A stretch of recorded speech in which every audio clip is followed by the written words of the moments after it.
coin.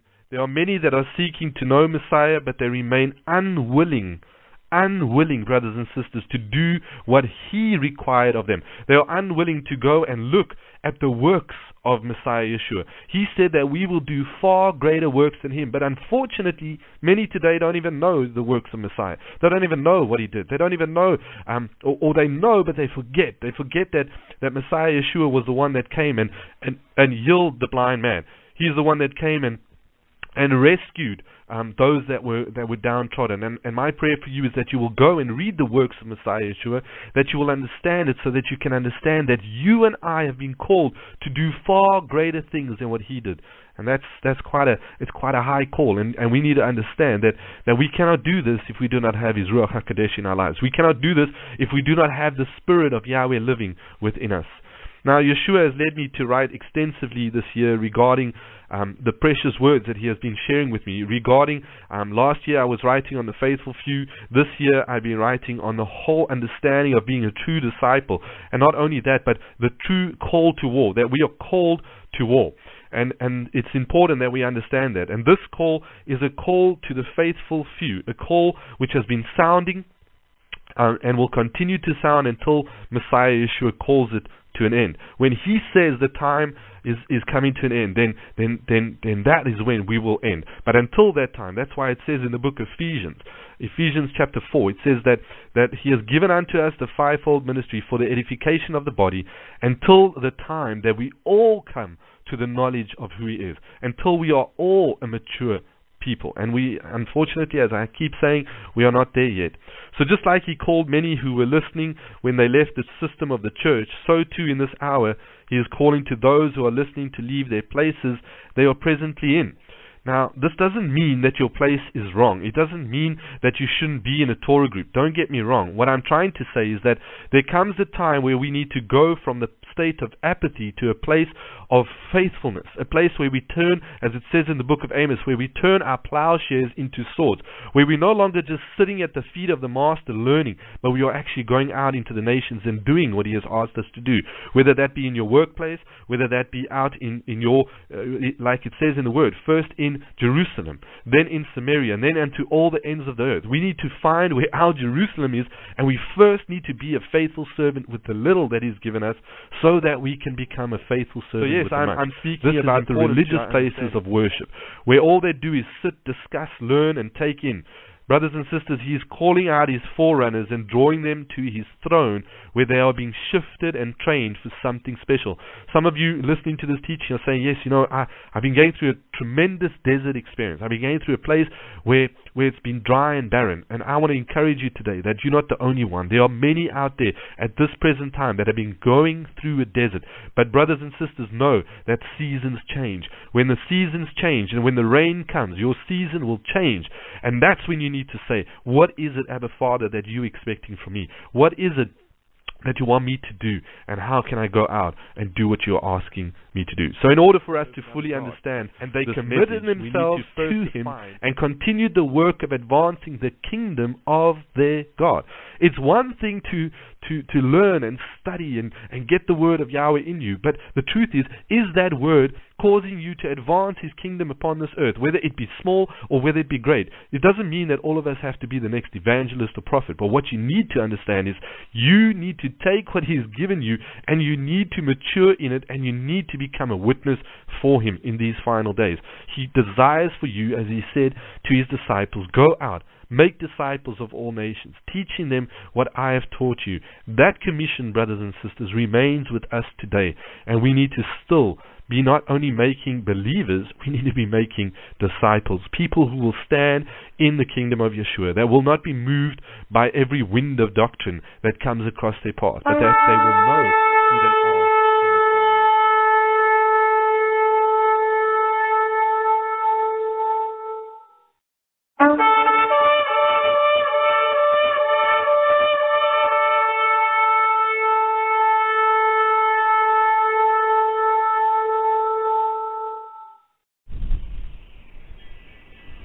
The Lord has sworn and will not change His mind.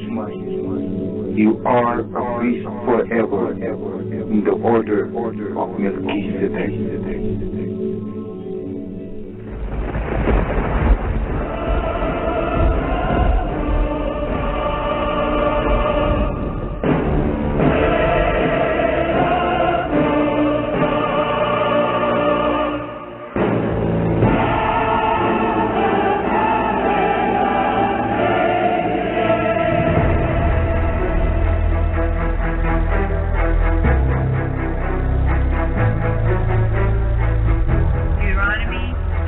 So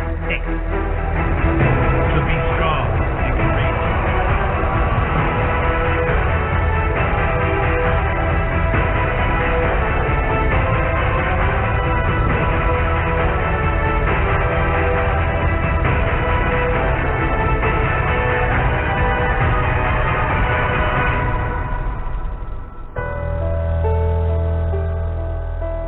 Have I not commanded you?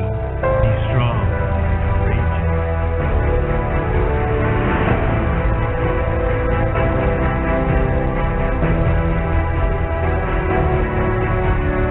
Proverbs 28:1.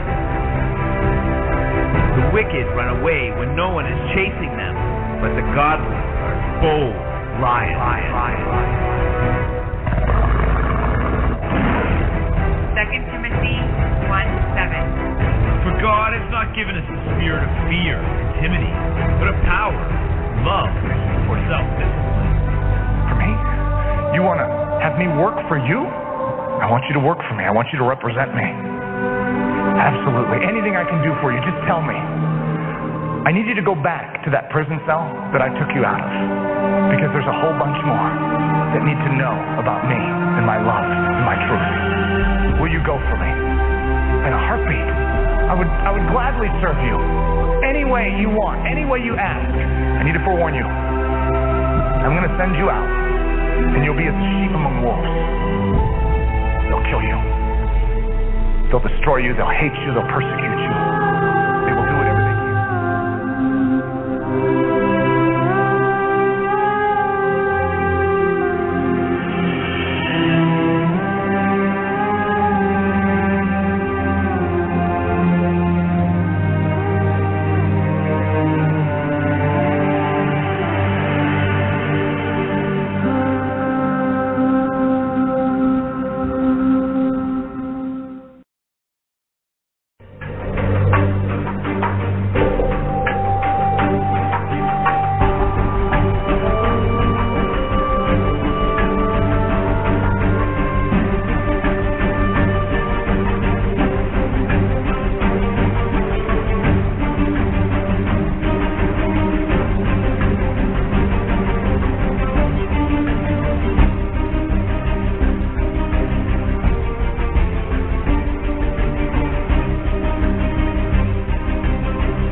My brethren, be strong in the Most High, and in the power of His might. Put on the whole armor of Yah, that ye may be able to stand against the wiles of the devil.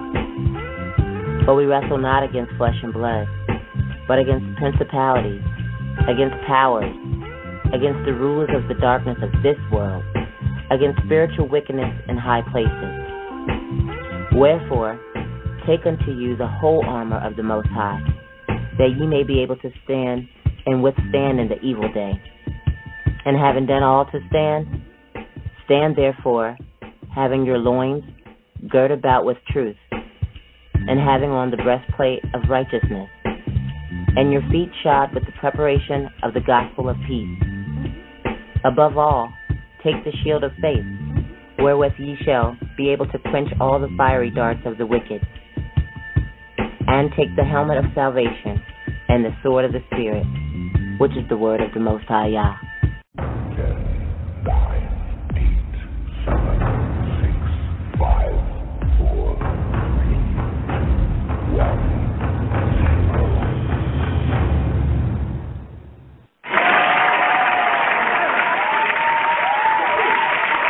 Shalom to the Set Apart family, the Most High Yah. We want to welcome you to another Sword of the Spirit audio broadcast teaching. We're your hosts, the servants of Yah. Psalms 25. To you, O Yah, I lift up my soul. O my Yah, I trust in you. Do not let me be ashamed. Let not my enemies triumph over me. Yes, let no one who waits on you be ashamed. Let those be ashamed, those deceiving without cause. Make me know your ways, O Yah. teach me your paths. Lead me in your truth and teach me, for you are Almighty Yah of my salvation. On you I wait all the day long. Remember, O Yah, your compassions and your mercies, for they are from eternity. Do not remember the sins of my youth or my transgressions. According to your mercy, remember me for your goodness' sake, O Yah. Good and upright is Yah. Therefore, he will teach sinners in the way. He will guide the meek in justice, and he will teach the meek his way. All the paths of Yah are mercy and truth to those keeping his covenant and his testimonies. For your name's sake, O Yah, even pardon my iniquity, for it is great. What man is he who fears Yah? He teaches him the way he should choose. His soul shall abide in good, and his seed shall inherit the earth. The secret of Yah is with those who fear him, and he will make them know his covenant. So to each and every one of you who are keeping the covenant, who have returned back to the ancient path of truth, remembering his set-apart Sabbath, obeying his commandments, statutes, judgments, and his every charge, we once again greet you in the name of our Master, Yeshua HaMashiach. Welcome to our 155th audio broadcast teaching. Going to bring in my co-host, Shabbat Shalom. Let me see. Maybe I think I may have muted her. Let me unmute her. Okay, let's try this again. Shabbat Shalom, sis. Shabbat Shalom, sis. How are you? I forgot. Sorry. Oh, you're fine. How are you doing today on this beautiful Sabbath? I am truly blessed to be here on this set-apart day. I really love the worship song. I remember hearing this song a while back when we were at when I first came into truth. I am desperate. Okay, which one? I come to worship you? That one, and I'm desperate for you. Oh yes, wasn't that just really put me in? It's called "You're the Air I Breathe." That is so beautiful. Isn't that beautiful? Oh my goodness, it does really put you in the mind frame of worship. Yeah, bring you into His presence. So definitely. Yeah, how was your week? It was up and down. Job searching. So you know how that can be in itself. Yeah. But other than that, I can't complain. I'm just happy to be here. I wasn't ill or anything, so I'm still breathing. And so I just give praise to the Most High Yah. Our praises. Yes. How was your week? It was a good week. Got a chance to bond with my son this week, spent some time with him. Had a lot of fun yesterday, go-kart racing. And I saw that. Golfing, that wore me out. I had no idea that golfing took so long. I had that much time. Like, you really need to dedicate time. I mean, literally, I think we may have been there like an hour and a half or to 2. I'm like, I didn't know it took this long to go through all those pars. So, we did go-kart racing, and then we ate there. By the way, they have the best pizza. Oh, okay. So I'll talk to you about that later. But, we had a great time with golfing and go-kart racing and bowling, and they have a lot of the same outdoor attractions that you will find at a C.J. Barrymore. And so so we have to go there. We had a nice time. So I was just bonding and spending time with him. So it was beautiful, not too hot, not too cold. Same thing today, just beautiful, sunny weather, and it's very comfortable. So I'm ready to get started with today's teaching because we have a lot. All right. This is definitely going to be. This is just my guess that you're going to really love this teaching, probably even more than the David teaching. Okay. So I can't wait. I've been trying to. I know. Guests calling me back all week trying to figure it out. So I can't wait to hear your thoughts. So make sure you have your pens and your pad for everyone who's listening.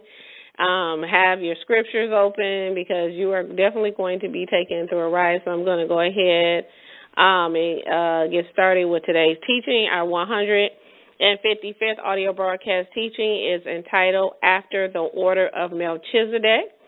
And this is a very, this giving you just a brief synopsis, just studying this.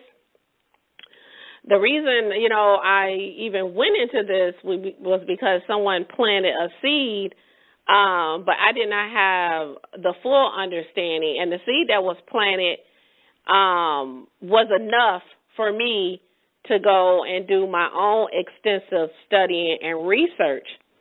And y'all took what the enemy meant for evil and turned it around for good. And just with the leading of the set-apart spirit, there were times when I thought I wasn't going to teach this lesson today because I stumbled upon some things that contradicted. And if anyone has been listening to me for a while and my style of teaching, you know that I always say that anytime you're studying something and if Scripture, first of all, precepts help to bring clarity and understanding. They do not conflict at all. And so when I was finding that precepts or my understanding was of what I felt that I understood about this was contradicting with Scripture and other places in Scripture, I knew that it was my understanding was off. And so I did a lot of praying this week for Yah to give me wisdom, and he definitely granted me with this and cleared up all the misunderstandings. So I'm truly excited to get started with teaching this lesson, which is, again, entitled After the Order of MelchiZEDEK. We know that this is one of the most intriguing mysteries in the Bible, where we see our forefather Abram has a counter with this mystery man, MelchiZEDEK, and we see this encounter takes place in Genesis chapter 14, verse 18.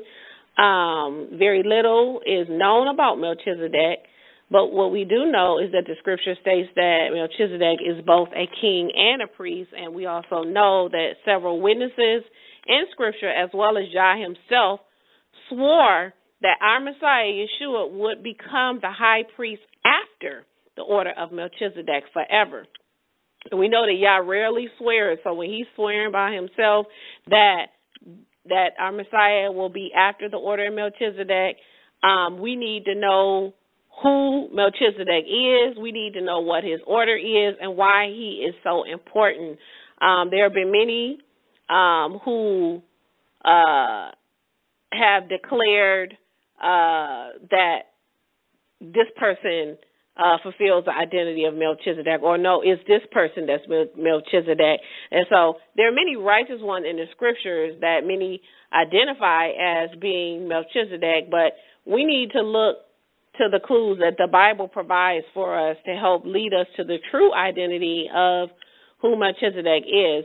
And so today we're not only going to reveal the true identity of MelchiZEDek, we also are going to reveal his order and why he is so important, but also reveal his connection to our forefathers, Abraham, Isaac, and Jacob, his connection to the first battle of Joshua after Moses' death, his connection to the promised land of Yah's chosen people, and also his connection to the woman, whom we know in Scripture is Israel, that Satan will come after to make war with in the end. So this is definitely an end-time prophetic message. You do not want to miss this. So if you're listening, you can have others join in. Call-in number is area code 712-775-7085, access code 959481. And so before we get into today's teaching, just quick recap of last week's teaching was entitled Careless Whispers, You Shall Not Murder. We did an extensive study on the sixth commandment, you shall not murder, because many believe that they have not, because they have not literally taken a person's life, that they have never violated this commandment, and therefore the breaking of the sixth commandment of murdering does not apply to them. But what many don't know is that the breaking of the sixth commandment applies to more of us than we realize. And so last week's teaching revealed the truth about the sixth commandment, and also reveal how many murder continuously without even realizing it. So it's very important for us to understand what it truly means when Yah says you shall not murder, because we know that no murderer will see the kingdom. And so if you missed last week's 154th audio broadcast teaching, it's entitled Careless Whispers, You Shall Not Murder. Please go back and check it out. So we're going to get started with today's teaching. I want everyone to turn to the book of John, John chapter 8. And we are going to begin reading at verse 51. John chapter 8, verse 51. And we're going to read actually 51 through 59. All right. John 8:51. Truly, truly, I say to you, if anyone watches over my word, he will not see death forever. Never. Then the Jews said to him, now we know that you have a demon. Abraham died and the prophets, and you say if anyone keeps my word, he will not taste death forever. So now the Pharisees, again, Yeshua spoke in parables, and it was not meant for them to understand because they did not believe.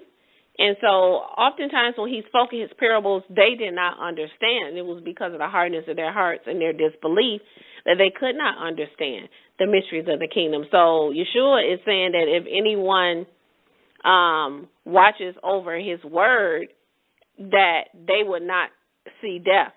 Never. And so they're saying, well, how can this be? We know that Abraham kept your word and he died and the prophets died, but you saying that if anyone keeps your word, they won't taste death forever. So they're calling him a demon because they don't understand. So let's go to verse 53. Are you greater than our father Abraham who died and the prophets who died? Who do you make yourself? And Yeshua answered, if I glorify myself, my glory is nothing. It is my Father who glorifies me, whom you say is your God. And you have not known him, but I know him. And if I say that I do not know him, I shall be like you, a liar. But I know him, and I keep his word. Your father Abraham leaped for joy that he should see my day, and he saw and rejoiced. Then the Jews said to him, you are not yet 50 years old, and yet you say that you've seen Abraham? And Yeshua said to them, truly, truly, I say to you, before Abraham existed, I am. And so, again, they do not understand how is it that he's speaking about seeing their forefather Abraham and actually knowing their forefather Abraham. And they're like, okay, how can you know my forefather Abraham and you're not even 50 years old? You know, Abraham has been come and gone. How is it that you have known him? Okay? And so Yeshua answered and said, before Abraham even existed, he says, I am. So he's revealing right here, we see in John chapter 8, verse 58, that Yeshua is revealing himself right here. Okay? Part of who he was before he came in the flesh. Okay? Verse 59, because of this, it says they took up stones that they might throw at him, but Yeshua was hidden and went forth out of the sanctuary, going through the midst of them, and so passed by. And so we see, because of what he's telling them and what he is revealing to them about who he is, and their disbelief, they're ready to pick up stones to stone him, okay? And so Yeshua said that before Abraham existed, I am, and Yeshua also told the Jews that I knew Abraham, okay? He was speaking of Abraham leaping for joy that he would see his day. And so at what point, did he meet Abraham? At what point did he meet Abraham? And so I just want you to kind of keep that in mind. So let's go to Genesis chapter 14 now. Let's go to Genesis 14, 8 through 20. And part of being able to answer, while you're going to Genesis 14, part of being able to answer the question, when did Yeshua meet Abraham? Part of that is knowing who Yeshua is, who he was before he came in the flesh, who he was in what you call the Old Testament, which we call it the original covenant, who he was then. Who was he, and what role did he play before he came in the flesh? Who did Yah say he was in the beginning? And so you got to have that understanding. If you have not checked out our Who is Yeshua lesson, please go back and understand that and get that understanding, because it will be very difficult for you to understand some of the things that I'm speaking of today, and I'll try to clear up as much as I can. Okay, so Genesis chapter 14, verses 8 through 20. And the king of Sodom went out, and the king of Gomorrah, and the king of Admah, and the king of Zeboim, and the king of Bela, which is Zor. And they set the battle with them in the valley of Siddim.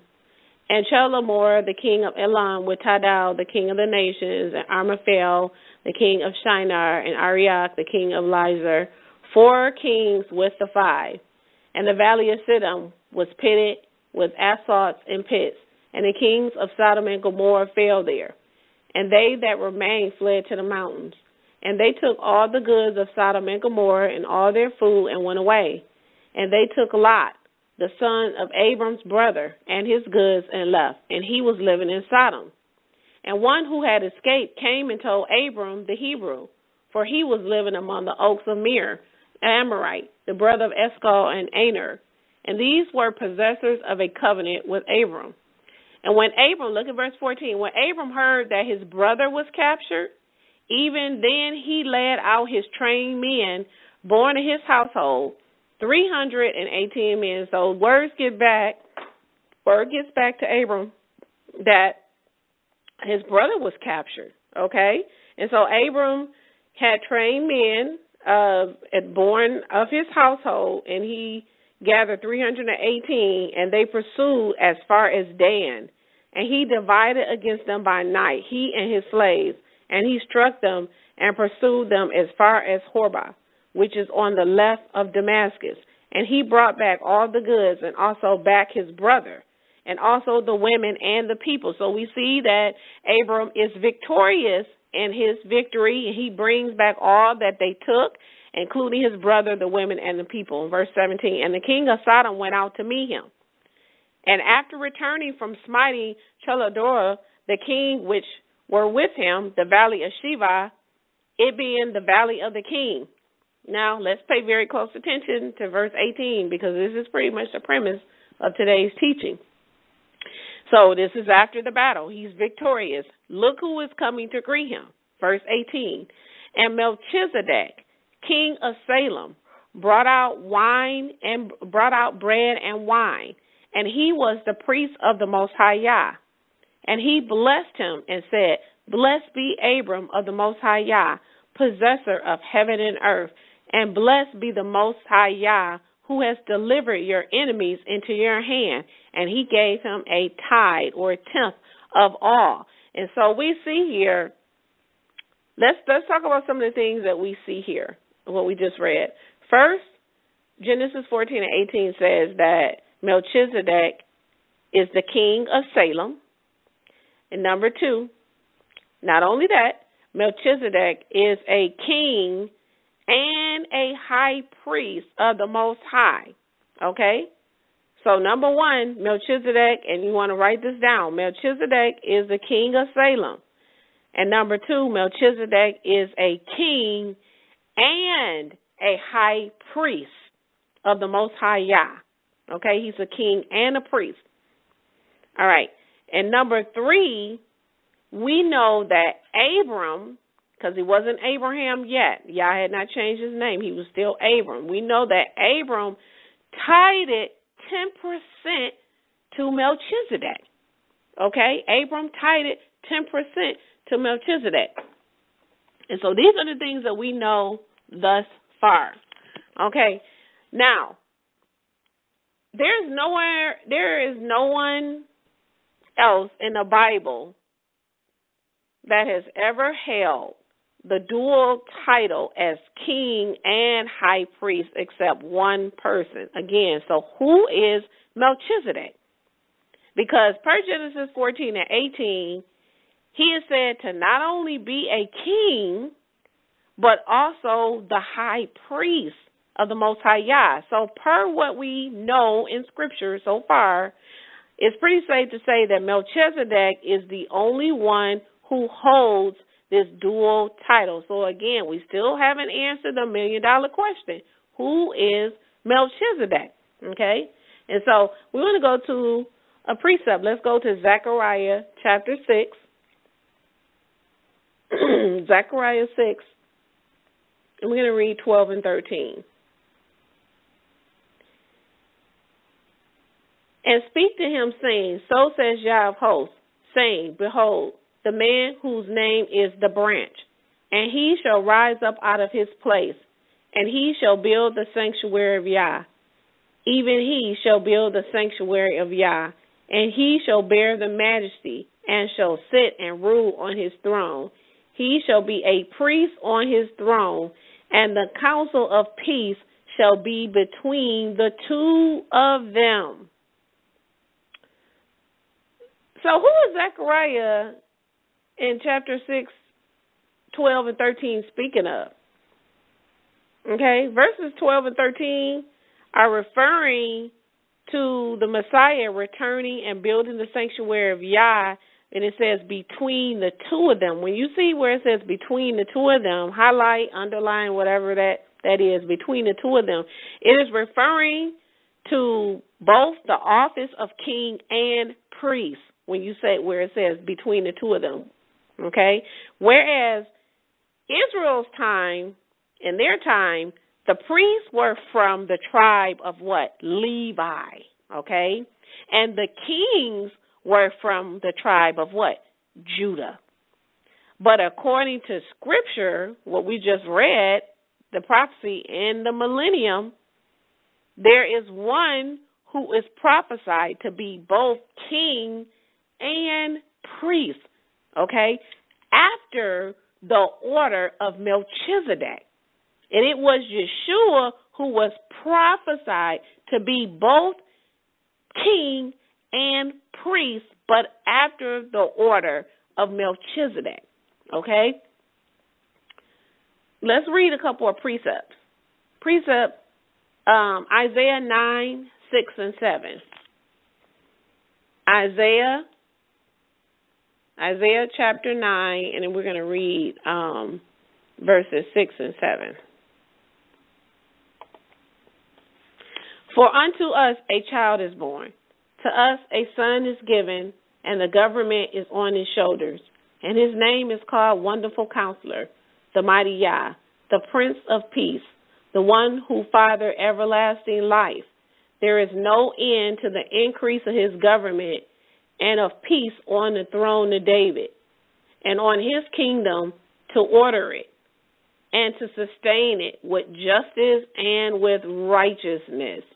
From now and forever, the zeal of Yah of hosts will do this. So it says that there will be no end to the increase of his government and peace on the throne of David and on his kingdom to order it and to sustain it with justice and with righteousness. So this is speaking, definitely we know this is speaking of Yeshua. Okay, he is the child that was born, that was given to us.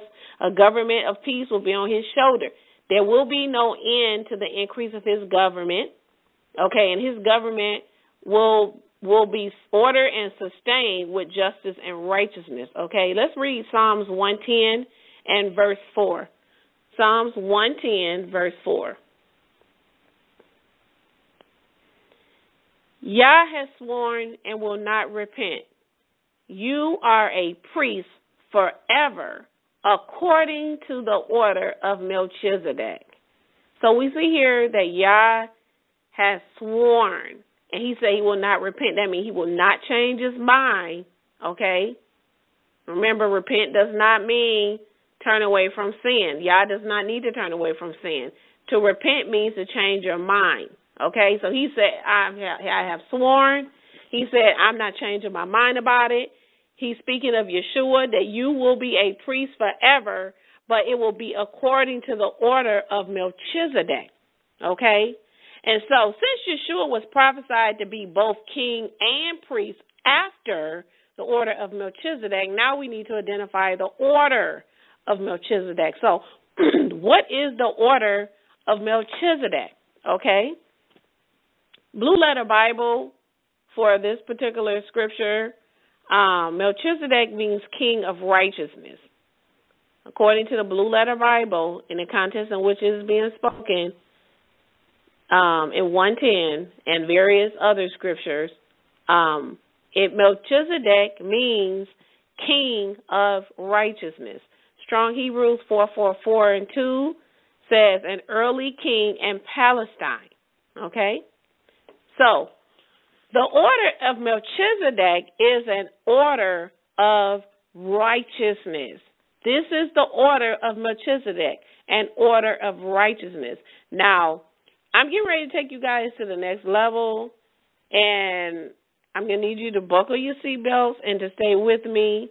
But before we get started, since Genesis 14:18 says that the order of righteousness, who was the king of Salem, since it says that he came to Abram, we need to I want you to write down the word Salem. Because it says in Genesis 14:18 that the order of righteousness, because that's what Melchizedek means, king of righteousness. It says that the king of righteousness came to Abram. Okay, he was Melchizedek was called the king of righteousness and also the king of Salem. Okay, he was the king of Salem, and it also says that he was a priest of the Most High Yah. So write down Salem. Now, we're getting ready to go. I want you to actually write down the word Salem, S-A-L-E-M. All right, major precept that we're getting ready to come across right now, because it says he was a king of Salem. In the book in Josephus in Antiquities 1:10-2, I'm going to read it, and you can just follow along.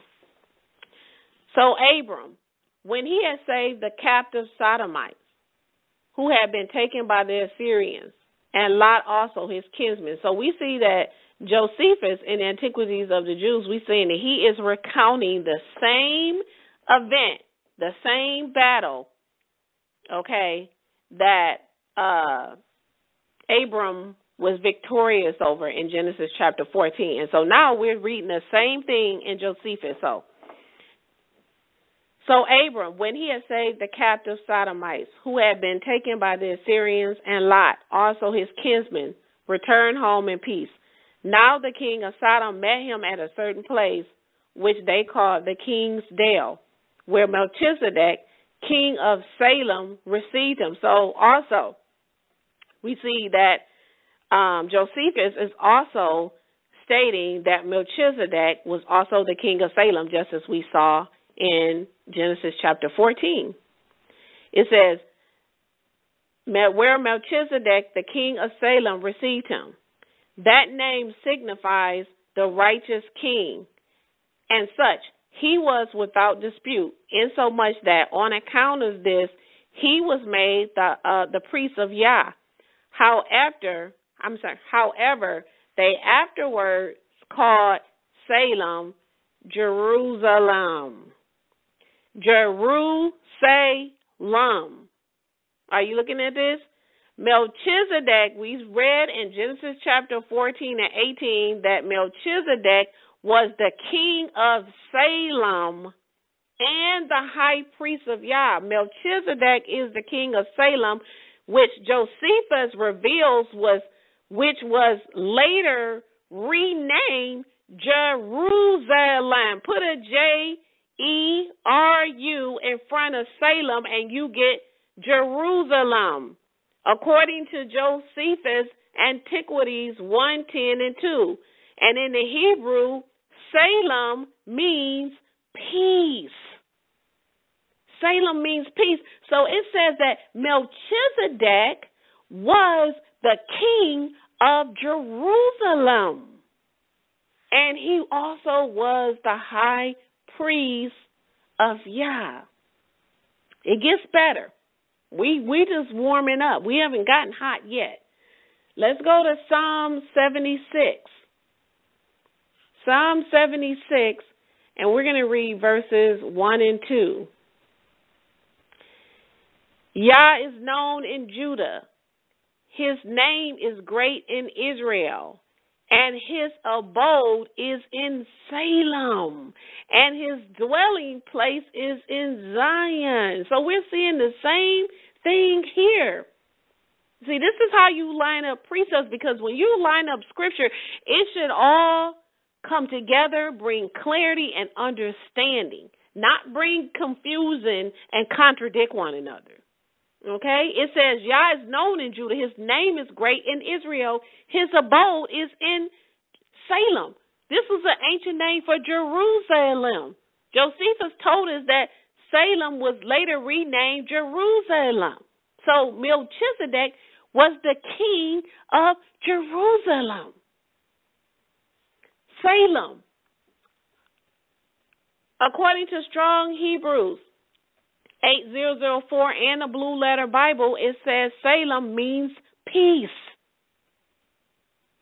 And to further confirm what Josephus said in Josephus Antiquities 1:10 and 2, and the Blue Letter Bible also says that Salem means the place where MelchiZEDEK was king and thought to be the ancient name of Jerusalem. This is in the Blue Letter Bible. Okay?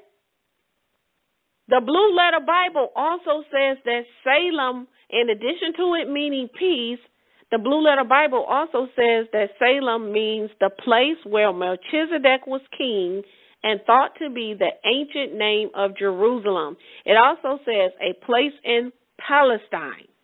And when I was doing my research, I found out that Jerusalem is known as the city of peace. Okay? It's known as the city of peace. Right now, we don't see peace going on because the people are not there. Okay? It's a lot of reason why there's not peace going on in Jerusalem, and it won't be until we return. Okay? But Jerusalem, or Jerusalem, we know that is widely regarded as a sacred place, as a set-apart place to many, especially in the Judaism religion, also in Christianity as well as Islam. They're over there fighting over it now. Okay?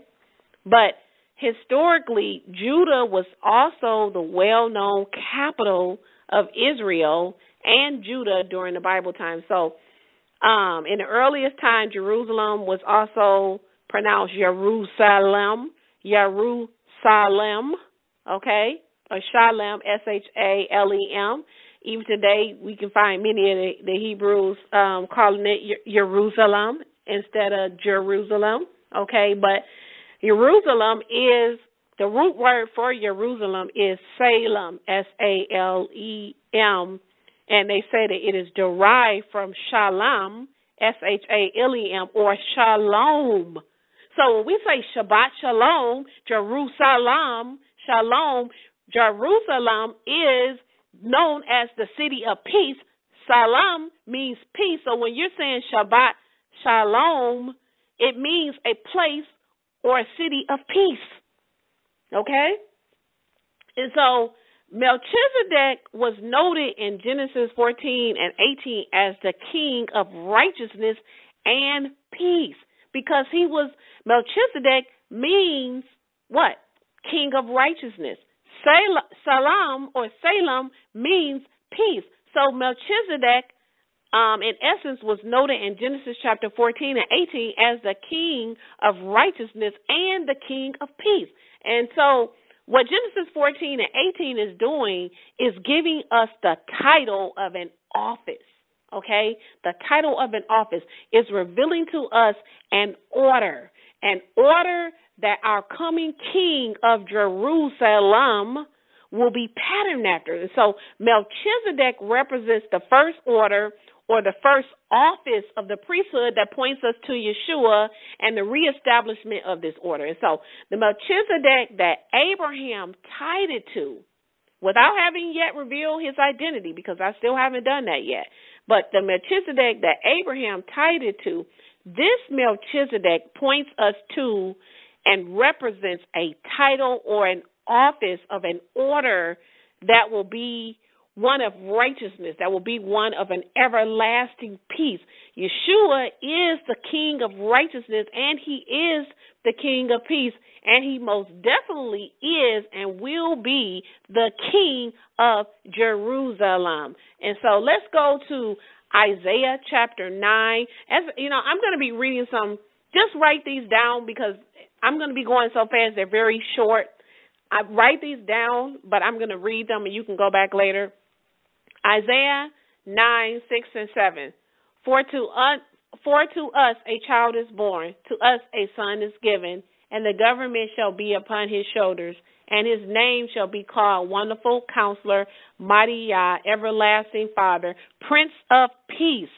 Of the government, of the increase of his government and peace, there will be no end. He will reign on the throne of David and over his kingdom, to establish and sustain it with justice and righteousness from that time and forevermore. The zeal of the Master of Hosts will accomplish this. So we see that Isaiah is telling you he's being called the Prince of Peace, and that the establishment that is coming, it says in Isaiah 9 and 7 that it will be sustained with justice and righteousness. It says from that time and forevermore. Isaiah 11 and 5. Righteousness will be the belt around his hip, and faithfulness the sash around his waist. So, again, this is telling you of the coming kingdom, of the coming priest, and what his order will be after. And it will be after the order of MelchiZEDEK. MelchiZEDEK's order was an order of righteousness and an order of peace, and Yeshua will continue in that pattern as we just read in Isaiah 9, 6, and 7, Isaiah 11 and 5, and now I'm going to read again. Isaiah 32 and 1 says, Behold, a king will reign in righteousness, and princes will rule with him. There's another one that tells you how the order of MelchiZEDEK will be by our high priest, Yeshua, when he returns. Ephesians 2 and 14, For he himself is our peace, Salem, who has made the two one, and has torn down the dividing wall or the veil of hostility. Jeremiah 23, 5 and 6. Behold, the days will come, says Yah, that I will raise to David a righteous branch, and a king shall reign and act wisely, and he shall do justice and righteousness in the earth. In his days Judah shall be saved, and Israel shall dwell safely. And this is his name by which he shall be called, Yah, our righteousness. So Jeremiah 23, 5 and 6 also mentions Yeshua as the King of righteousness. And so let's finish up reading our major precept. I'm reading again in Josephus. If you have a laptop, I would strongly suggest that you take it out now, because you're going to need, if you do not have the book of Jasher, you're going to need the book of Jasher for today's teaching. So if you have a laptop, or if you're able to go on your cell and pull it up, you're definitely going to need to do this. Once I do get to that, I'm not there yet, but please start setting that up now, the book of Jasher, up on your laptops. So I'm going to finish reading Josephus' Antiquities of the Jews 1:10 and 2, and I'm going to begin reading again. So Abram, when he saved the captive Sodomites who had been taken by the Assyrians, and Lot also, and his kinsmen, and returned home in peace. Now the king of Sodom met him at a certain place where they called the King's Dale, where MelchiZEDEK, king of Salem, received him. That name signifies the righteous king, and such he was without dispute, insomuch that on this account he made the priest of Yah. However, they afterwards called Salem Jerusalem. Now, this MelchiZEDEK supplied Abram's army in a hospitable manner and gave them provisions in abundance, and they were feasting. He began to praise him and to bless Yah for subduing his enemies under him. So we see here that Josephus is revealing to us that MelchiZEDEK supplied Abram's army with all that he needed to win this battle. and he began to praise him and said he began to bless Yah for subduing his enemies under him. And when Abram gave him the 10th part of his prey, meaning he tied it to Melchizedek, it says that he accepted of the gift. It says, but the king of Sodom desired Abram to take the prey, but retreated that he might have those men restored to him whom Abram had saved from the Assyrians, because they belonged to him. But Abram wouldn't do that. He wouldn't give it to Sodom. And the reason being because he did not want him taking the credit, okay? He didn't want him taking the credit. And so I'm going to show you the encounter that Abram had with our Messiah Yeshua as we continue to go on. Go to Hebrews chapter 6, and we're going to read verse 20. Hebrews chapter 6, verse 20. Where Yeshua entered as forerunner for us. It says, where Yeshua entered as forerunner for us, having become a high priest forever, according to the order of Melchizedek. So we see again in another witness where Yeshua is said to be the forerunner, okay? He having become a what?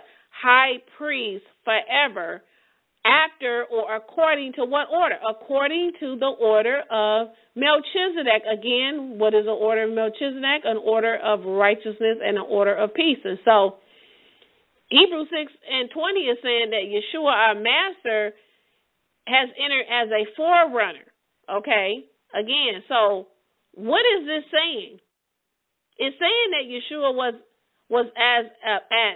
an messenger, an advocate, a precursor, okay, according to the order of Melchizedek. And so let's go to Hebrews, and we're going to read go to Hebrews 7.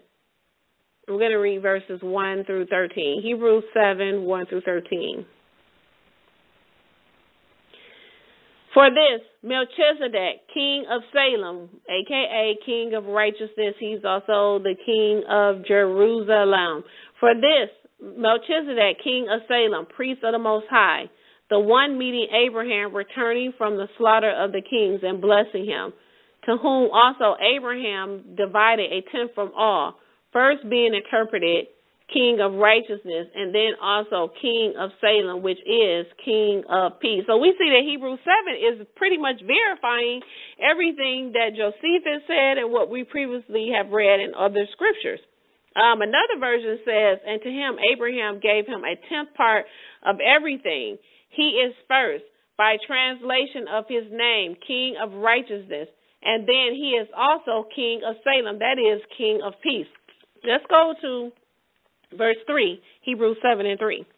Whose father and mother. Now this part is, verse 3 is where a lot of people go off. And we're going to definitely clear that up as we go on. Whose father, so it's talking about Melchizedek, who is also known the king of Salem and the king of peace. Verse 3, whose father and mother are not written in the genealogies, nor the beginning of his days, nor the end of his life, but as the son of Yah, his priesthood remains forever. Now I'm going to read it from the King James Version Bible because I like, for this particular verse, I like the way that it reads better. Let's read verse 3 again. Now it's talking about Melchizedek. It says, without father, without mother, without descent, having neither beginning of days nor end of life, but like unto the Son of Yah, his priesthood remains forever. So if you just notice something right here, in the Hebrew Roots Bible that I'm reading, it says that Melchizedek didn't have, his mother and fathers are not written in a genealogy, okay, nor the beginning of his days, nor the end of his days, but it says as the Son of Yah, his priesthood remains forever. And then the King James Version says that he was without mother, without father, without descent, having neither beginning of days nor end of life, but like unto the Son of Yah, his priesthood remains forever. So anytime you read like and as. It's not saying that Melchizedek is Yeshua, because I know that is what many people believe, that Melchizedek that Abram encountered was Yeshua, but that is not so, and we're going to be able to prove that through Scripture. We're looking here, we got to pay attention to words, and if you haven't learned anything else from me, you should know by now that we have to pay attention to words. One word can throw your whole understanding off, okay? It says that, but as the Son of Yah. It didn't say he was, and then that's the Hebraic Roots Bible. The King James Version said that he was made like the Son of Yah. But like the Son of Yah, his priesthood remains ever. Verse 4, now behold, how great this one was, to whom even the patriarch Abraham tithed and paid head tax.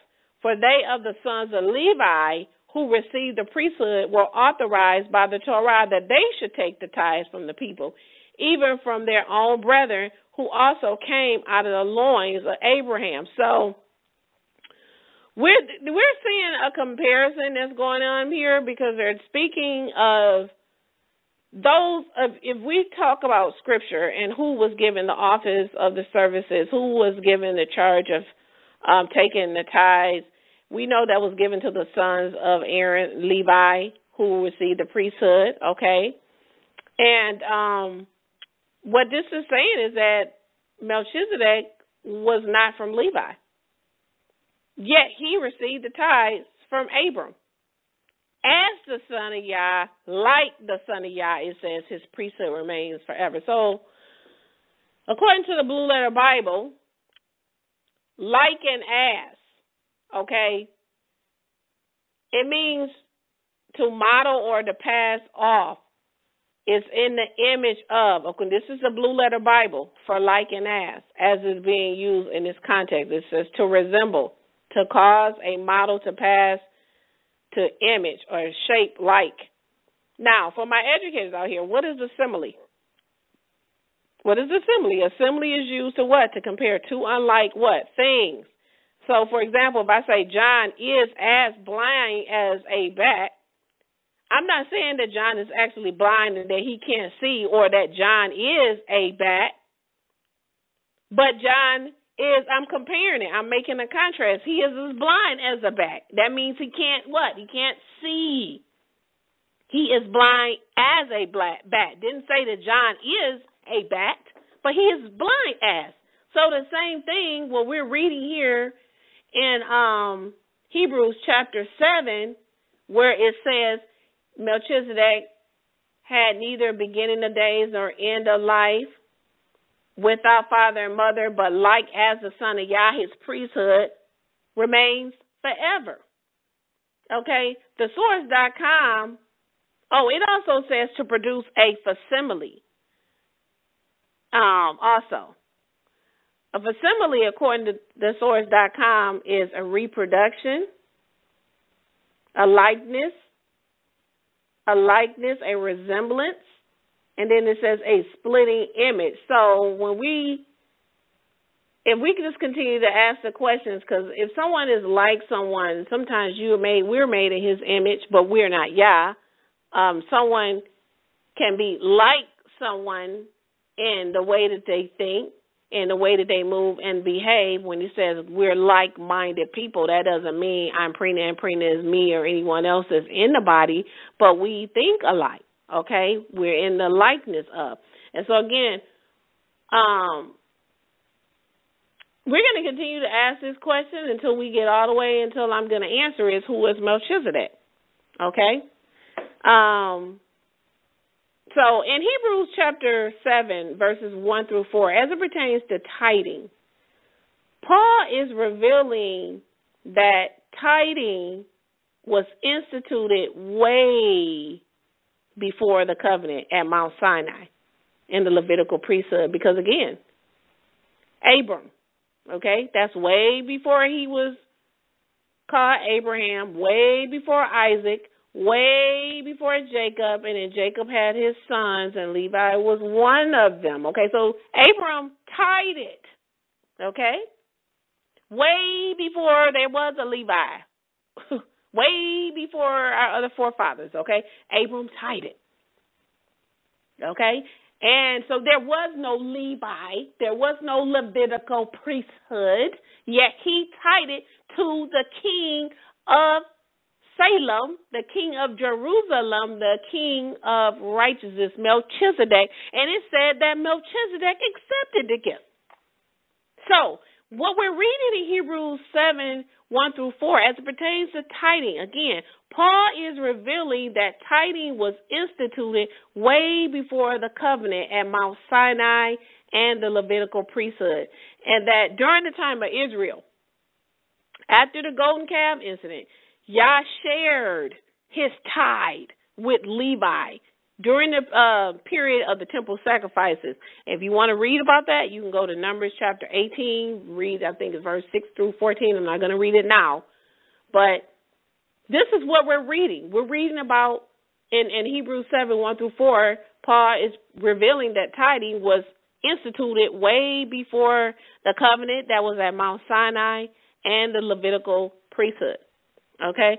And so, we even see this eternal priesthood in the Garden of Eden. I want you to go to Genesis chapter 3. Go to Genesis chapter 3 and read verse 21, okay? Genesis 3 and 21. We see this eternal priesthood that was before a Levi. We see this in the Garden of Eden when Adam sinned. Yeshua had to sacrifice the first animal, showing that sin sheds innocent blood. When you look at Genesis 3 and 21, it says, and Yah Almighty made coats after they had, committed the sin, and he rendered down what the judgment was going to be. And then it says in Genesis 3:21, Yah Almighty made coats of skin for the man and his wife and clothed them. So where do we get skins to make coats from? Had to come from an animal. So this means that some animal had to die or to be sacrificed because of the sin, just like as they did with the Levitical priesthood under Aaron. And so Yeshua, the high priest of the MelchiZEDEK order, does the first sacrifice, and since death came through man, we see that also restoration of life will also come through one man as well. And so let's continue reading. We're still in Hebrews 7. Let's pick up at verse 6. But we're still talking about MelchiZEDEK. But this man, now notice it calls MelchiZEDEK a man. Says that he's a man. But this man who is not recorded in their genealogies, whose genealogies? He's talking about Levi's. He's not recorded in Levi's genealogy. It says that this man, although he wasn't recorded in Levi's genealogy, he took the tithes from Abraham and blessed him who had received the promise.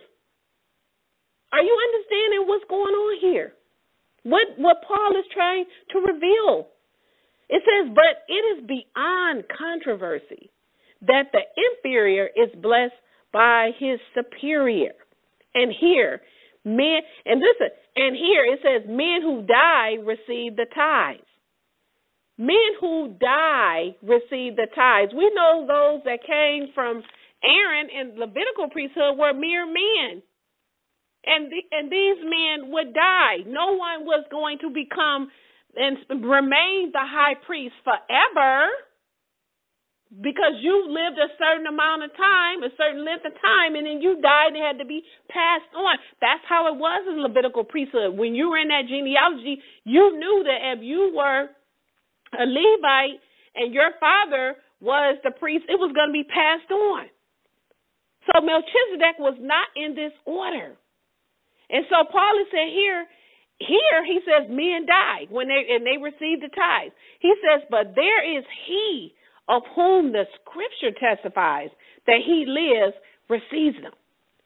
And through Abraham, as one may say, even Levi, who received the tithes, was himself tithed. So he had to tithe himself.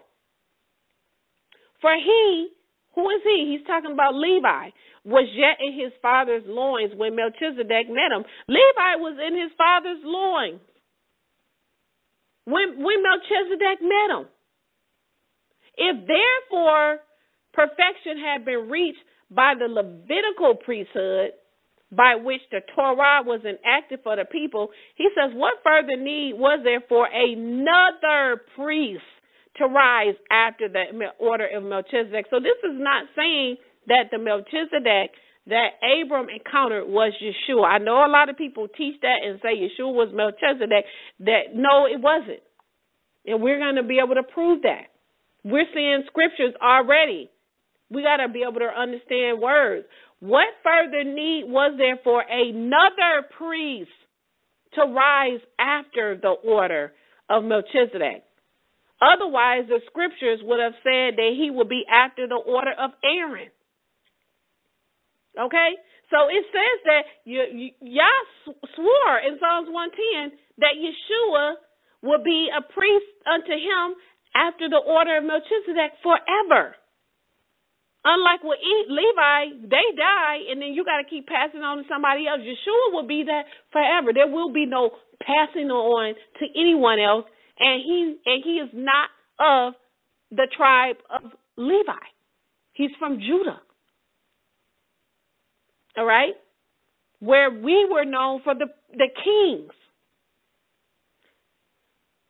So, clearly, as verse 19 will show the Levitical order with the added, verse 19 is showing, if you look at the verse 19, and we're going to get there in a minute, I'm kind of jumping ahead because I'm excited about teaching this lesson. But verse 19, when we get there, it's going to show the Levitical order with the added ceremonial laws and sacrifices. Okay? The added ceremonial laws and sacrifices was simply a bridge. Okay? It was a bridge for the payment for the penalty of sin until Yeshua would come. That's all it was. It was just a bridge for the payment of the penalty of sin until the Messiah would come. That's what was the purpose of the ceremonies and the sacrifices that the Levitical priesthood had to perform as the duties as high priest to the Most High Yah. That was done. It was only temporary to make payment for the penalty of sin until our Messiah will come. And so as pertains to the issue of tithing, now that the order of Melchizedek has taken over for Levi, because there is no more Levitical priesthood, Yeshua, when he performed the redemptive work on the stake, there was an order. It tells you in Colossians that there was a need or a necessity for a change of the priesthood. So the order of Melchizedek has taken over for Levi, who receives the tithes. And so Hebrews 7 and 8 is simply showing a change in the instructions on who will now receive the tithe. Because we know that in the first covenant, Yah allowed Levi to share in that. Okay? And now in the soon coming renewed covenant, okay, the tithe will be collected by our high priest, Yeshua, just as Abram, who later became Abraham, tithed to the King of righteousness and of peace, who was Melchizedek. This is the order that our master will be patterned after the order of Melchizedek. Again, Melchizedek is not from Levi, yet he was able to receive the tithe. So let's stop talking about the Levitical priesthood now, because that has been changed. They were allowed to share in it. The order was always from the beginning, even before Abram. From the beginning, it was after that order. Okay? So let's continue reading at verse 12, Hebrews 7 and 12. But as there is a change in the priesthood, and this is what I just said, now that there's been a change in the priesthood from the Aaronic priesthood under Levi, okay? Now that there's a change in the priesthood, Hebrews 7 and 12 is saying, there's also a necessity in the change in the instruction of the Torah that has to occur. For he of whom these things were spoken was born of another tribe. What tribe was he born from? Judah. of which no one ever ministered at the altar. No one in Judah was ministering at the altar during the time of Israel. That was Levi. That charge was given to Levi and Levi alone. Okay? No one from Judah ministered again at the altar. Verse 14, Hebrews 7:14. For it is evident that our master has risen out of Judah, as to which tribe Moses spoke nothing concerning the priesthood. Moses spoke nothing about Judah and the priesthood. It was Levi. Verse 15. And it is still more abundantly clear because he said that another priest would arise according to the order of MelchiZEDEK, who has not become so according to a law of a fleshly command, but according to the power of life which abides forever. For it is testified, you are a priest forever according to the order of MelchiZEDEK. And the change which took place in the former law was made on account of its weaknesses, and because it had fulfilled its usefulness. So the Levitical priesthood did fulfill what it needed to fulfill at that time, but it is no longer needed because there has been a change in the priesthood, and that has been given now to our high priest, Yeshua. So Hebrews 7 is speaking of the changing of the priesthood from Levi to MelchiZEDEK. So what was weak in the former covenant? What was weak in the former covenant? It was the Levitical law, not the law of Yah. I'm going to repeat again. Answer the question. What was weak in the former covenant? Okay, because this is where Christianity goes off. What was weak in the former covenant was the Levitical law, not the law of Yah. And this is the biggest misunderstanding that the Christian churches have about the law of Yah. And when they read it in Galatians 3, they don't understand that the Levitical law, again, stood in place as a trainer until our Messiah came. Because under the Levitical priesthood, those sacrifices had to be offered up year after year after year after year. Never fully removing the penalty of sin forever. But now through our master Yeshua being the high priest of Yah, he was able to remove the penalty of sin once and for all. Let's continue reading. I'm hoping that you all are staying with me here, and I'm hoping I'm trying as best as I can to break this down so that there's no confusion. Let's continue Hebrews 7, verse 19. For the Levitical law perfected nothing but a bringing in of a better hope, through which we draw near to Yah, and he confirmed it for us by oath. For they became priests without an oath, but this man by an oath. And he said to him by David, Yah has sworn and will not lie. Thou art a priest forever after the order of MelchiZEDEK. All these things made a better covenant because Yeshua is its surety. And these priests were many, but being mortal, they are prevented from continuing because of death. So this is just basically repeating what I said earlier.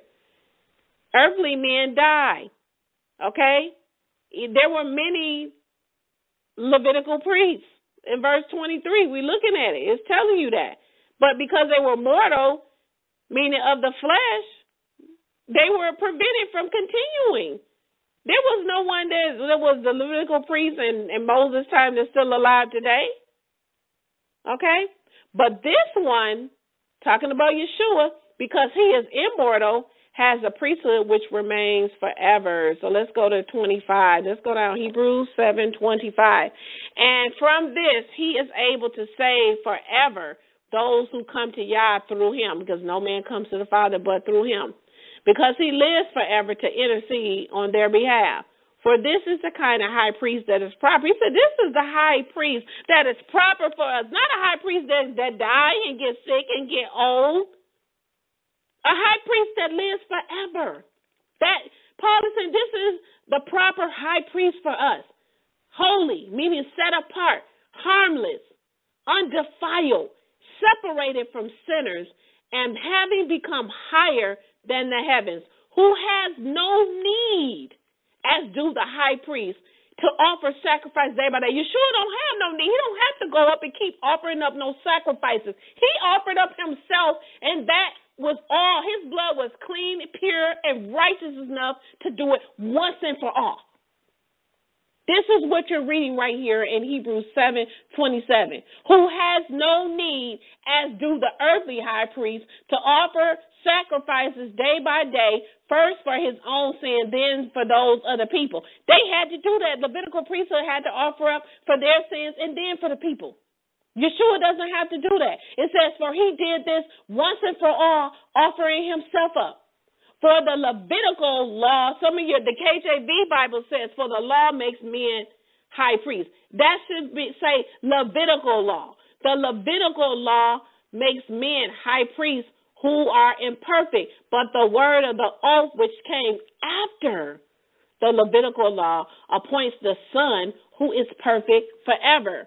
And so, as the oath was mentioned in Psalms 110:4, Yeshua is an eternal high priest bearing the title MelchiZEDEK. MelchiZEDEK is more about a title. So there was an actual person, and we're going to go into it, but I want you to stay in the mind frame when you see MelchiZEDEK, that this is an order. This is a title, an office.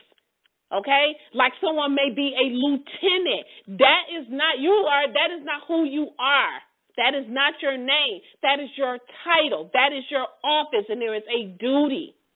So I want you to bear with me on that. Keep that in your head. Yeshua is an eternal high priest bearing the title of MelchiZEDEK. He sits at the right hand of Yah, as stated in Psalms 110. Now, let's read Hebrews chapter 8. Let's go into Hebrews chapter 8.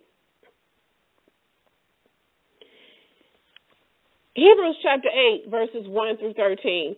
Now the sum of the whole thing is this. We have a high priest who is seated on the right hand of the throne of majesty in heaven. We know this is Yeshua. And he is the minister of the sanctuary and of the true tabernacle which Yah has pitched and not man. For every high priest is set in place to offer both gifts and sacrifices. Okay, that's why he brought gifts to Abram. Okay, MelchiZEDEK, remember, he brought gifts to Abram, bread and wine.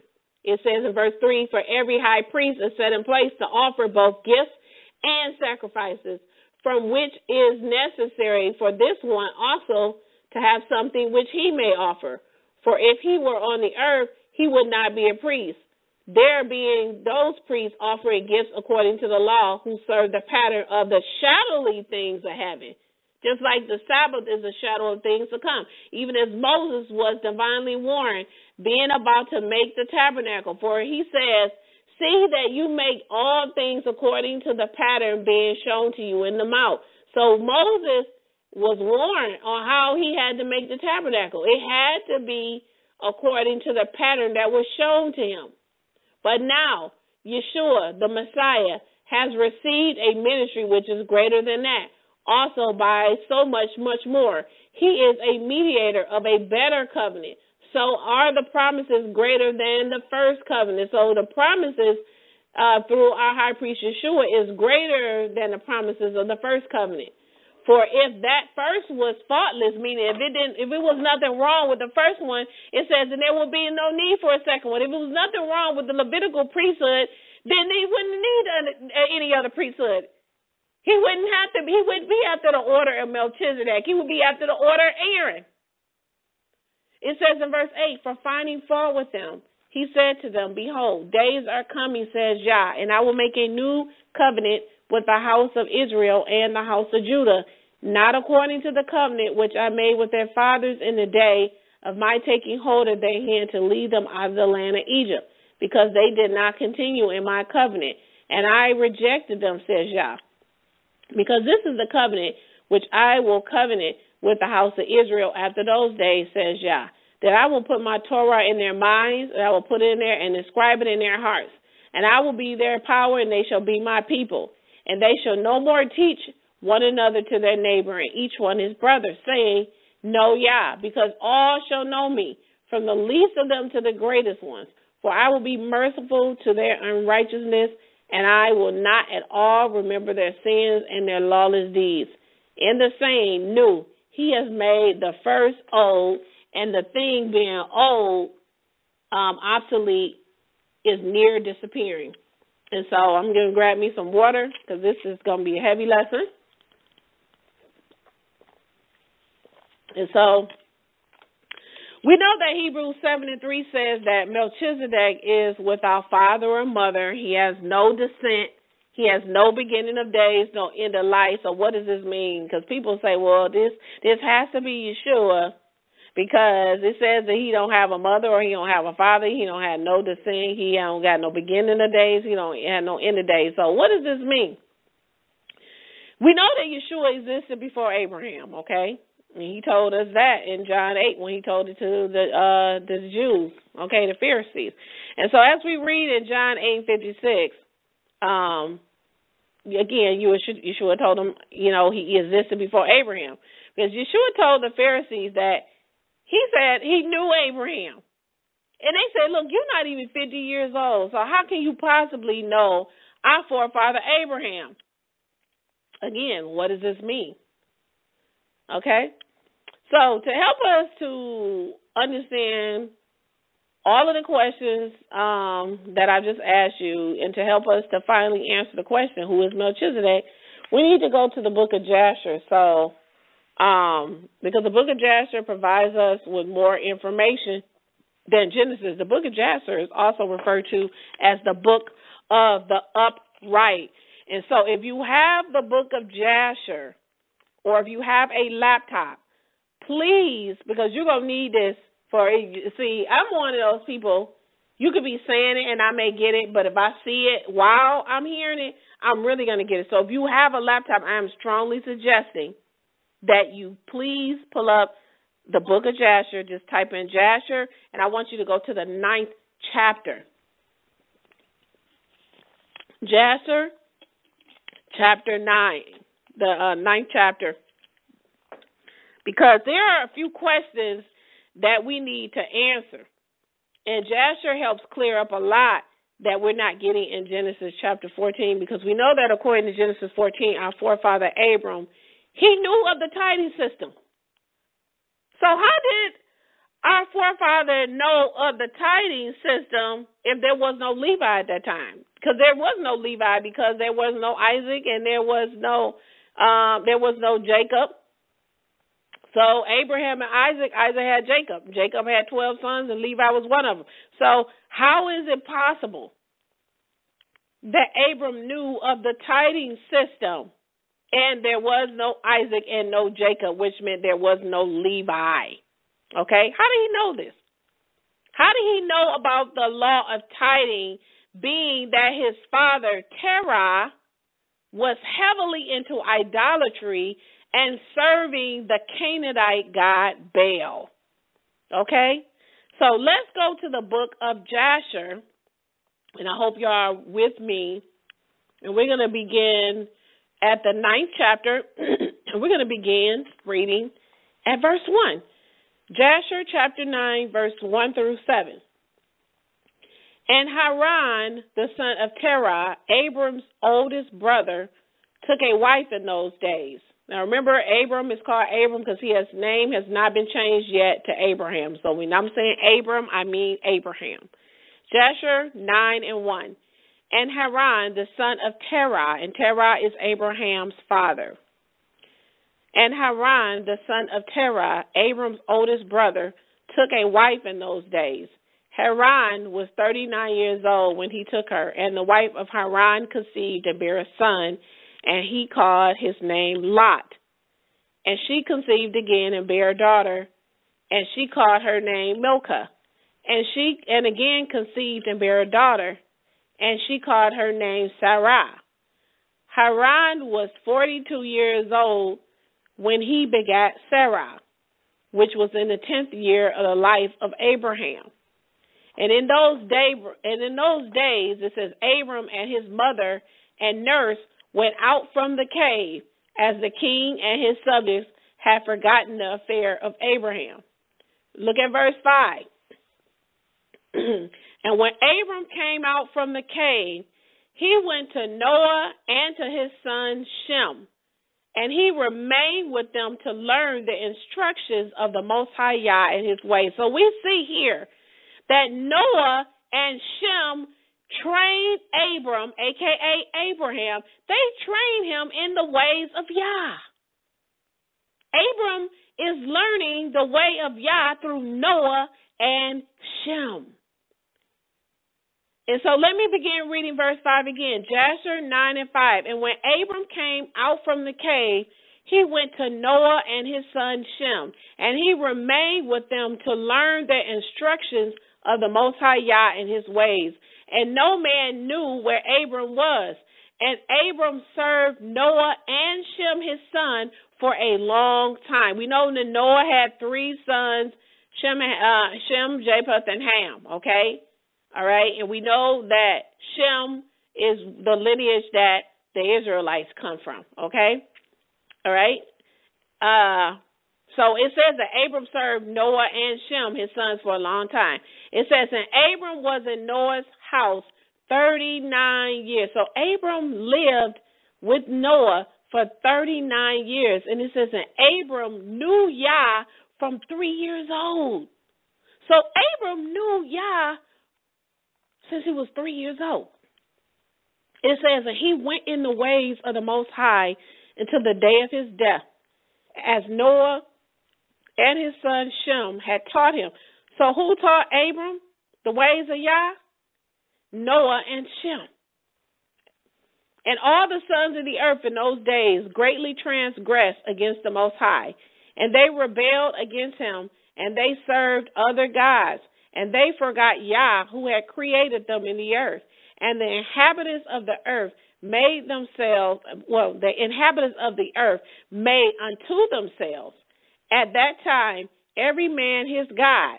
They were making gods of wood and stone, which could neither speak, hear, or deliver. And the sons of men served them, and they became their gods. And the king Nimrod, so we see this is early on, after the flood. We see this. We see this is early on. It says that they were greatly transgressing.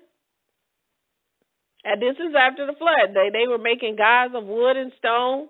He says they could neither speak. Okay, because we know that Noah and his sons and his family repopulated the earth. It says, and the king Nimrod and all his servants in Terah with all his household were the first of those that served the gods of wood and stone. The god of wood and stone is Christianity and Islam. So they were serving this false religions back then, the god of wood and stone. Yah said to his people Israel in Deuteronomy 28 will be serving the gods of wood and stone. He said there's nothing new under the sun. The same thing they was doing then, our people are doing right now. Okay? It says, and Terah was the captain of hosts to King Nimrod. Terah was the captain of hosts to King Nimrod. Abraham's father, Terah, was heavily in idolatry, so heavily that he was a captain in the host of King Nimrod. Are you looking at this? So we see that Noah and Shem were the first ones who trained Abram in the ways of the Most High. And during this order, there was no split between Judah and Levi, but the king followed the Most High. There was no split at this time, because that came after Solomon's death. There was no split between Judah and Levi.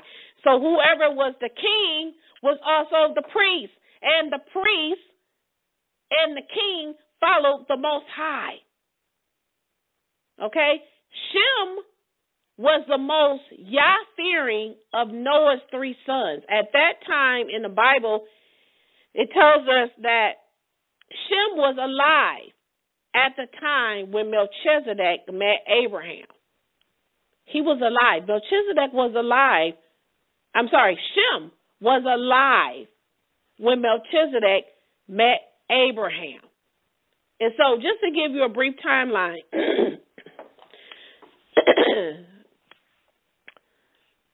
the life of Shem was 600 years. Shem lived 600 years. Yes, write this down. Shem lived 600 years. And Shem was 390 years old when Abram was born.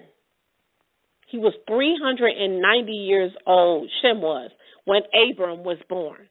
Now, Abram only lived 175 years. He only lived 175 years, which means that Shem outlived Abram by 35 years. Shem was still alive when Abram died, and for another 35 years. This proves that Shem was alive when Melchizedek met Abram. And so let's read Jasher 24. Go to you're already with the book of Jasher. Go to Jasher 24.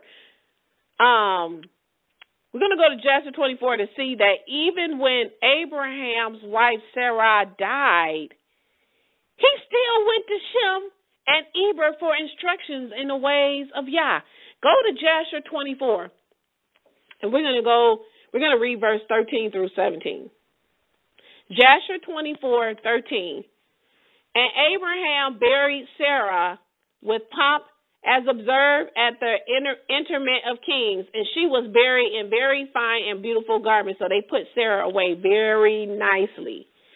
And at her burial with Shem, her sons Eber and Amalek, together with Anar, Ashkel, and Mamre, and all the grandees of the land followed her bier. And the days of Sarah was 127 years, and she died. So she lived 127 years, and then she died. And Abram made a great and heavy mourning, so he was very distressed. Abram was very grieved when Sarah died. And he performed the rites of mourning for 7 days. And all the inhabitants of the land comforted Abraham and Isaac his son on account of his wife Sarah. So everybody's comforting Abraham in the loss of his wife. In verse 17, and when the days of their mourning passed by, Abraham sent away his son Isaac. So look here, verse 17, Jasher 24:17, it says, when the days of their mourning passed by, Abraham sent away his son Isaac. What is he sending his son Isaac away for? Is he sending him away to go have a party? Is he sending him away just so he can go spend some time, some idle time? No, look what it says. When the days of their mourning passed by, Abraham sent away his son Isaac, and he went to where? The house of Shem and Eber, to learn the ways of the Most High and his instructions, and Abraham remained there 3 years. So are you looking at this? Abraham learned the ways of Yah from Noah and Shem. And when Abraham became a man and got married, even after his wife's death, he went and sent his son to receive the same instruction from the same man that he received instructions from in the way of the Most High. Now, I will read the third precept that will show you that even Isaac went to receive instructions in the Torah from Shem and Eber. So, we see Abraham learned instructions from Shem and Noah. Now we get ready to see Isaac. Same thing. Jasher 28. We're going to read verses 17 and 18 and then verses 24 and 25. Jasher 28, verses 17 and 18 and then verses 24 and 25. Jasher 28 and 17. And after this, Shalach, the son of Ammisad, died in that year, which is the 18th year of the life of Jacob and Esau. So we see that Jacob and Esau are 18. And all the days that Shalach lived were 433 years, and then he died. And at that time, Isaac sent his younger son, Jacob. Where is he sending his son to? Where is Isaac sending his son to? Isaac, it says in Jasher 28 and 18, Isaac sent his younger son, Jacob, to the house of who? Again, Shem. Remember, Shem lived how many years? He lived 600 years. At that time, Isaac sent his younger son, Jacob, to the house of Shem and Eber, and he learned the instructions of the Most High. And Jacob remained in the house of Shem and Eber for 32 years. So we see for 32 years, Jacob learned the instructions and the ways of the Most High from Shem and Eber. Eber is Hebrew, okay? But guess who didn't go? Look here. It says, and Esau, I'm reading Jasher 28 and 18, and Esau, his brother, did not go, for he was not willing to go, and he remained in his father's house in the land of Canaan. So we see Esau did not want to learn the instructions of the ways of the Most High. It says, and it came to pass in those days, in the 110th year of the life of Isaac, that is the 50th year of the life of Jacob. And that year died Shem, the son of Noah. So Noah, Shem, who is the son of Noah, because you know Noah had three sons, Shem, Japheth, and Ham. It says that in that year Shem died, the son of Noah, and it says Shem was 600 years old at his death. So this confirms what I said, that Shem was 600 years. And it says, and when Shem died, Jacob returned to his father, to Hebron, which is in the land of Canaan. Okay? Because at that time, Isaac was only 50 years old. Well, Isaac was 110 years old, and Jacob was 50 years old when Shem died. So we see Shem lived a very, very long time. Okay? Shem, in his 600 year on the earth, from what we have seen, he taught our forefathers, Abraham, Isaac, and Jacob. So in light of what we have just learned, and before I reveal who MelchiZEDEK is, I have one question for you. What is the duty of the priest? Let's go. We're going to read a couple of precepts. Let's go to Ezekiel 44 quickly. Keep Jasher up there because we're not done. Ezekiel 44, if you have a laptop, open up another page, or if you have your Bible, but please keep Jasher up. Ezekiel 44, and we're going to read verses 15 and 16 and 23 and 24, because what is the duty of the priest? Ezekiel 44 and 15, but the priest, the Levites, the son of Zadok, Z-A-D-O-K, highlight that, underline that, okay? Zadok. But the priests, the Levites, the sons of Zadok, who kept the charge of my sanctuary when the sons of Israel went astray from me, they shall come near to me to minister to me, and they shall stand before me to bring near to me the fat and the blood, declares Yah. Go down to 16. They shall enter into the sanctuary, and they shall come near to my table to minister to me, and they shall keep my charge. Go to 23. And they shall teach my people the difference between holy and unholy, okay? The difference between unclean and clean, and to make them known. And in a dispute, they shall stand to judge. They shall judge it by my judgments. They shall observe my Torah. They shall observe my Torah, my statutes, and my appointed feasts, and they shall sanctify my Sabbaths. So we're learning here in Ezekiel 44 that if you're going to call yourself a priest of Yah, then you should be teaching Yah's people the difference between holy and unholy, clean and unclean. They shall know Yah's judgments. You should be one that observe the Torah and teach others to know what the Torah is, teaching the statutes and teaching them about his feasts, and they should know about his Sabbaths. This is what the duty of a priest is. The word MelchiZEDEK is most likely derived from the Hebrew word Melchi, which means king. Zedek means righteousness or justice. This is the reason why he is the king of righteousness, or he is the king of justice. Levi, the sons of Zadok, the son of righteousness, the sons of justice. Again, this was going to take us back to what we were learning in Hebrews 7 and 8, where it reveals the changing of the order of the priest from the Aaron or the Levitical priesthood to the priesthood that our Master Yeshua would hold after the order of Melchizedek.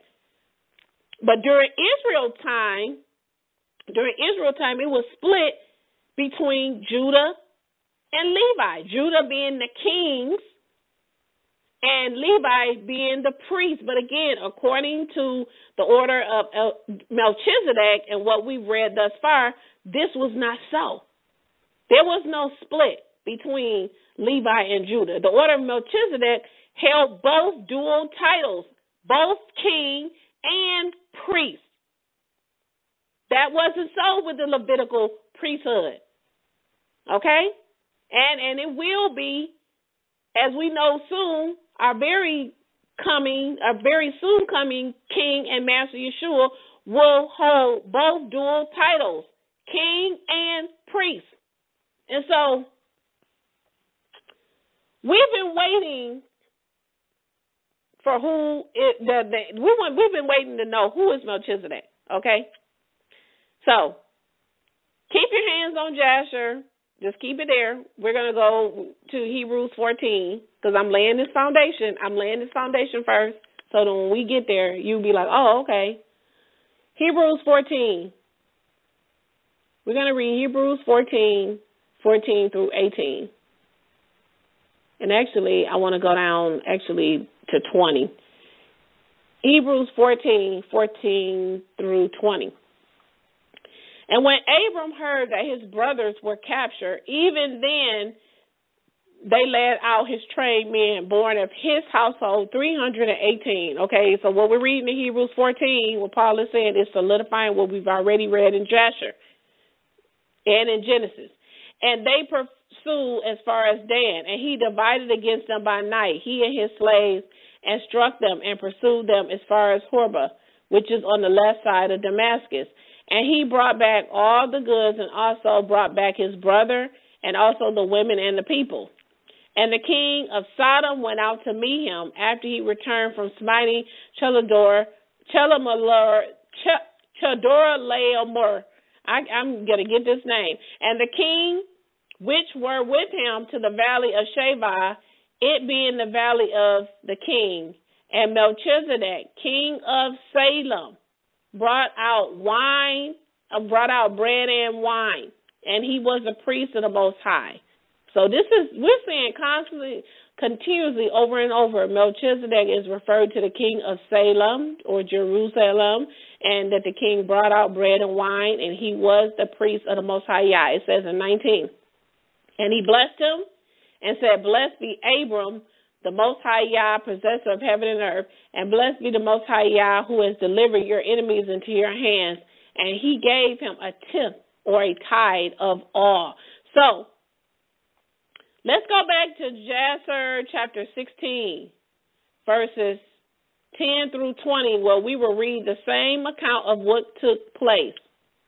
Okay? And for those of you who are talking about, where's she going to a false book? That's Jasher is mentioned in Joshua, as we're going to read later, is mentioned in Joshua, in the book of Joshua, and 2 Samuel 1 and 18. So Jasher is mentioned in Joshua chapter 10, as well as 2 Samuel chapter 1 and 18. So for anyone is saying, oh, she's using a book that we don't know about, that's not scriptural. Everything that I have read in Jasher thus far has identically lined up with scripture. So who is MelchiZEDEK? Well, we get ready to find out. Jasher chapter 16, 10 through 13. And Berah, king of Sodom, and the rest of his men that were with him went out from the lime pits in which they had fallen to meet Abram and his men. And Adonizedek, king of Jerusalem, highlight that, it says the same was Shem. This, you're looking at it. Shem. And Adonizedek, king of Jerusalem, the same was Shem. It's saying that this was Shem. Let's read this, and you're going to find out that this is the same account, the same story that we read in Genesis 14, the same person who came out to meet our forefather Abram and blessed him with bread and wine. You're going to read the same thing. Let's read it. Jasher 16, verses 11. And Adonizedek, king, or some of you may read Adonizedek, okay, king of Jerusalem. The same was Shem, went out with his men to meet Abram and his people with bread and wine, and they remained together in the valley of Melech. And Adonizedek blessed Abram, and Abram gave him a tenth from all that he had brought from the spoils of his enemies.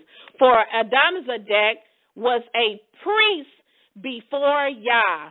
And all the kings of Sodom and Gomorrah who were there with their servants approached Abram and begged of him to return them to their servants whom he had made captive, and to take unto himself all the property. So we see this is the same thing that we just got finished reading in Genesis 14 and 18. Now, I know some of you are saying, okay, well, it's not saying MelchiZEDek, it's saying Adonizedek. Remember what I told you. The who is not an actual who, but is a what. MelchiZEDek is an office and a title, a king of righteousness whose order belongs to one who is both king and priest. Shem was MelchiZEDek. He was a king of righteousness and a priest of the Most High Yah that taught Abram, that Abram actually tied it to in Genesis 14 and 18. This is who Abram tied it to when you read Genesis 14 and 18. It was Shem. He is the one that Abram tied it to, and Yeshua is and will be MelchiZEDek, King of Kings, Master of Masters. He will be both King and High Priest who sits at the right hand of Yah. Yeshua is MelchiZEDek today. When Abram had tied it, and not he is, but he is the King of righteousness. He is the King of peace.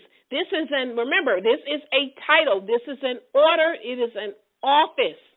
When Abraham tied it to MelchiZEDek, there was no law at that time that said that he had to tie it. Remember, there was no Levi. And we also have to remember that Abraham was before Levi, and so what he did was done out of the Spirit, because remember, he was taught by Shem. He was taught. He spent 39 years studying and learning the ways of the Most High under Noah and Shem. So he already knew to tie, because he knew that MelchiZEDek was a high priest and he was a king. He held the dual title. There was no Levi. So when I asked you earlier, how did he know this? This is how he knew this, because he's been taught. He was taught in the ways of the Most High since he was with them since he was 3 years old. And so what he did was out of the Spirit, because, again, there was no law at that time that said that he had to tie. But he wanted to honor the Almighty One that helped him take down 4 kings, okay? He took down 4 kings of the nations that came up against him. And also because the act of tithing was before there was a Levi. So what we read in Hebrews 7:3, where it says that Melchizedek was without father or a mother or descent. We're going back to that because I didn't leave you hanging on that. I just wanted to just build you up. Where it says in Hebrews 7:3 that Melchizedek, when Paul said that he was without father or without mother, some of y'all may say without genealogy, but without descent.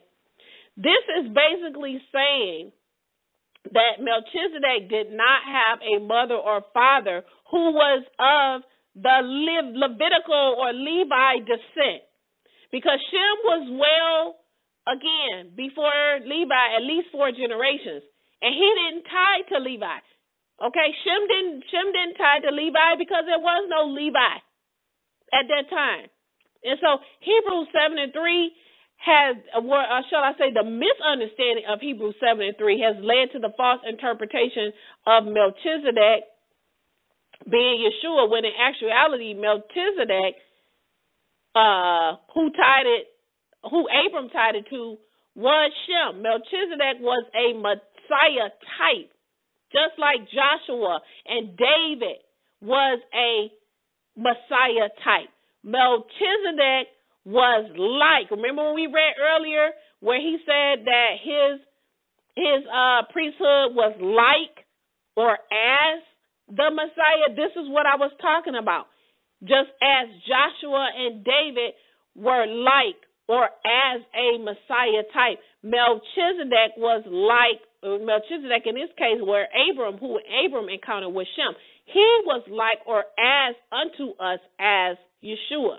He was a Messiah type that pointed us to Yeshua, who would or will become, who is our coming king and our coming priest. Again, Melchizedek priesthood was the original, and as Paul said, the far superior priesthood from the beginning. And so Yeshua will come after that same order. Okay, because the scripture tells us it was a better order, and now because of what has taken place, his redemptive work, there was a necessity and a change in the priesthood. We're no longer under the Aaronic or Levitical priesthood, but now we're under the order of Melchizedek. Okay, then that's the order. So the order of Melchizedek was that the king. This is the order of Melchizedek. The order of Melchizedek was that the king will also be the priest. And Yeshua, we know he fulfills this role. The order of Melchizedek, of course, is that the king would also be priest. And that order would be an order of righteousness and an order of peace. And so what we're reading in Genesis 14 and 18 and in Hebrews 7 and 8, in the 7th and 8th chapter, is them pretty much contrasting and showing you the difference between the priesthood of Levi versus the priesthood of Levi or the Aaronic priesthood versus the priesthood of Melchizedek. That's what you'll see going on in Hebrews 7 and 8. They are contrasting, meaning giving you the differences between the priesthood of Levi or the Aaronic priesthood versus the priesthood of Melchizedek. Because we can show you where in Leviticus that the priesthood of Levi began, okay? And then we can show you in Malachi where this priesthood ended. But the Melchizedek priesthood, this is what Paul was saying in Hebrews 7 and 8, the Melchizedek priesthood will have no ending. And it shows no record of its beginning, okay? And so we're getting close to the end, and we're getting close to the end time prophetic message or the revelation that the Most High gave me about the battle that Yeshua faced with a certain king. And so there was an order in the earth, okay? There was an order that we're missing today. because of our rebellion against Yah and the influence of the world that has infiltrated the hearts of the so-called leaders, the so-called pastors in the church today, because of this, no one has any idea of what the duty of the priest was. And in Revelations chapter 1 and then Revelations 5, the redeemed are said to be renewed after the order of MelchiZEDEK. I wonder how many of you really realize that. Go to Revelations 1. We're going to read verses 3 through 6. Did you know that Revelations 1 and Revelations 5 speaks of the redeemed, of our Messiah being renewed after the order of MelchiZEDEK too? Go to Revelations 1, and we're going to read verses 3 through 6. Revelations 1, 3. Blessed is he that reads, and they that hear the words of this prophecy, and keep those things which are written therein, for the time is at hand. John to the 7 churches which are in Asia, grace be unto you, and peace from him which is, and which was, and which is to come, and from the 7 spirits which are before his throne, and from Yeshua Messiah, who is the faithful witness, and the first begotten of the dead, and the prince of the king of the earth, unto him that loved us and washed us from our sins in his own blood, and has made us kings and priests to Yah, and to his Father, to be glory and dominion forever and ever. So be it. So we see right here, as I just told you, that we are going to be made as kings and priests, holding both dual roles unto our Father Yah. Are you looking at this? In Revelations 1, chapter 5, I'm not sure if Prina has her mute button on. Revelations 5, Prina, put your mute button on because I can hear. Revelations 5, verses 8 and 9. And when he had taken the book, the 4 beasts and the 24 elders fell down before the Lamb, having every one of them harps. And I'm in Revelations 5, verses 8 through 10.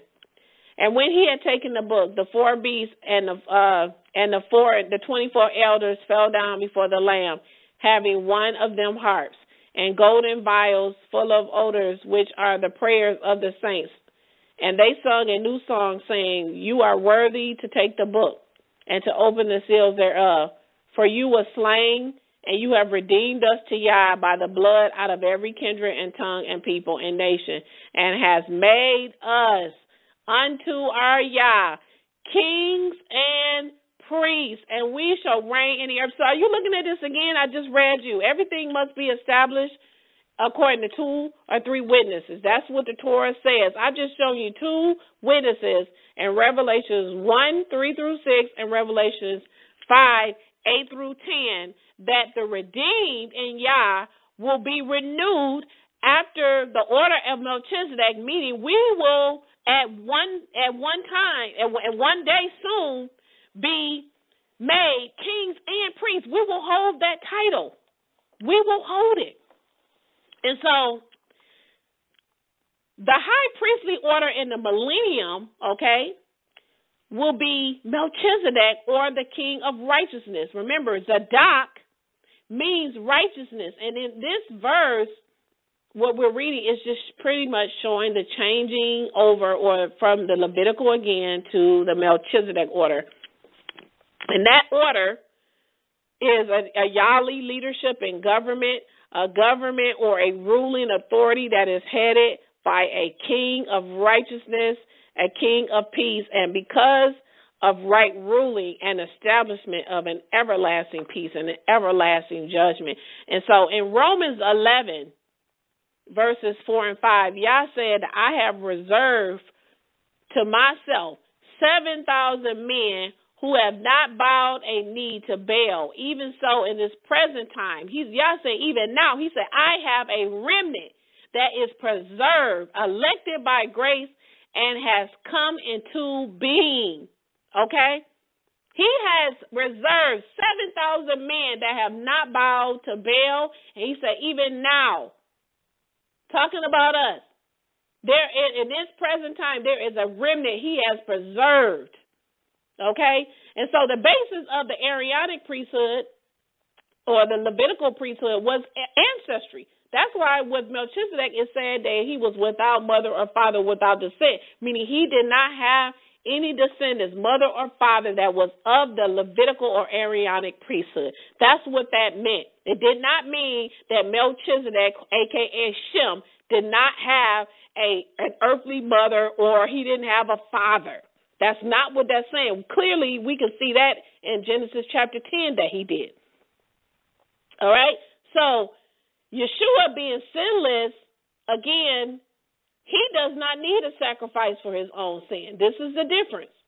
And the priesthood of Melchizedek is a more effective or a better priesthood because it only required a single sacrifice once and for all, and that was Yeshua. While the Levitical priesthood, you had to make endless sacrifices. Okay? And so again, Yeshua's descent was not from the priestly tribe, but from the kingly tribe of David. All priests who were to be priests during that time were from the sons of Levi. But again, as Paul was saying in Hebrews 7 and 8, that Yeshua, and this is what was so unique, was that Yeshua was not from the from Levi, but he was from the tribe of Judah. Okay? All right? And so, just as Melchizedek was a kingly priest, so will Yeshua when he becomes the high priest and will be the king, and that's happening real soon. So, remember the story when the woman, Yeshua was having an encounter with the woman, and when she said, our forefathers worship on these mountains? That was in John 4 and 21. And then what did Yeshua tell her? He said, she said, my forefathers, we worship on this mountain. And he said, well, you don't know what you was worshiping. He told her, woman, you don't know what it is that you are worshiping. Just like our people don't know what it is they worshiping today. Our coming King and our high priest Yeshua said that a time is coming when the true worshipers will worship the Father in spirit and truth. He said, and he is seeking such a people as these to worship him. Those who will worship Yah, because Yah is saying he is a spirit, and his worshipers and those worshiping him must do so in spirit and truth. That's only the kind of worship that he wants. Those who are seeking to worship him in spirit and truth. So now it is time. Dun, dun, dun, dun. We're getting ready to have our major revelation that Yah gave me about a specific battle that Joshua had with a king. So let's go to Joshua chapter 10. And please keep Joshua up because we're not done. We almost done, but we're not done yet. I'm actually getting done with this lesson a lot sooner than I thought. Go to Joshua chapter 10, and we're going to read verses 1 through 14 and then 42 through 43. Joshua 10, verses 1 through 14 and then 42 through 43.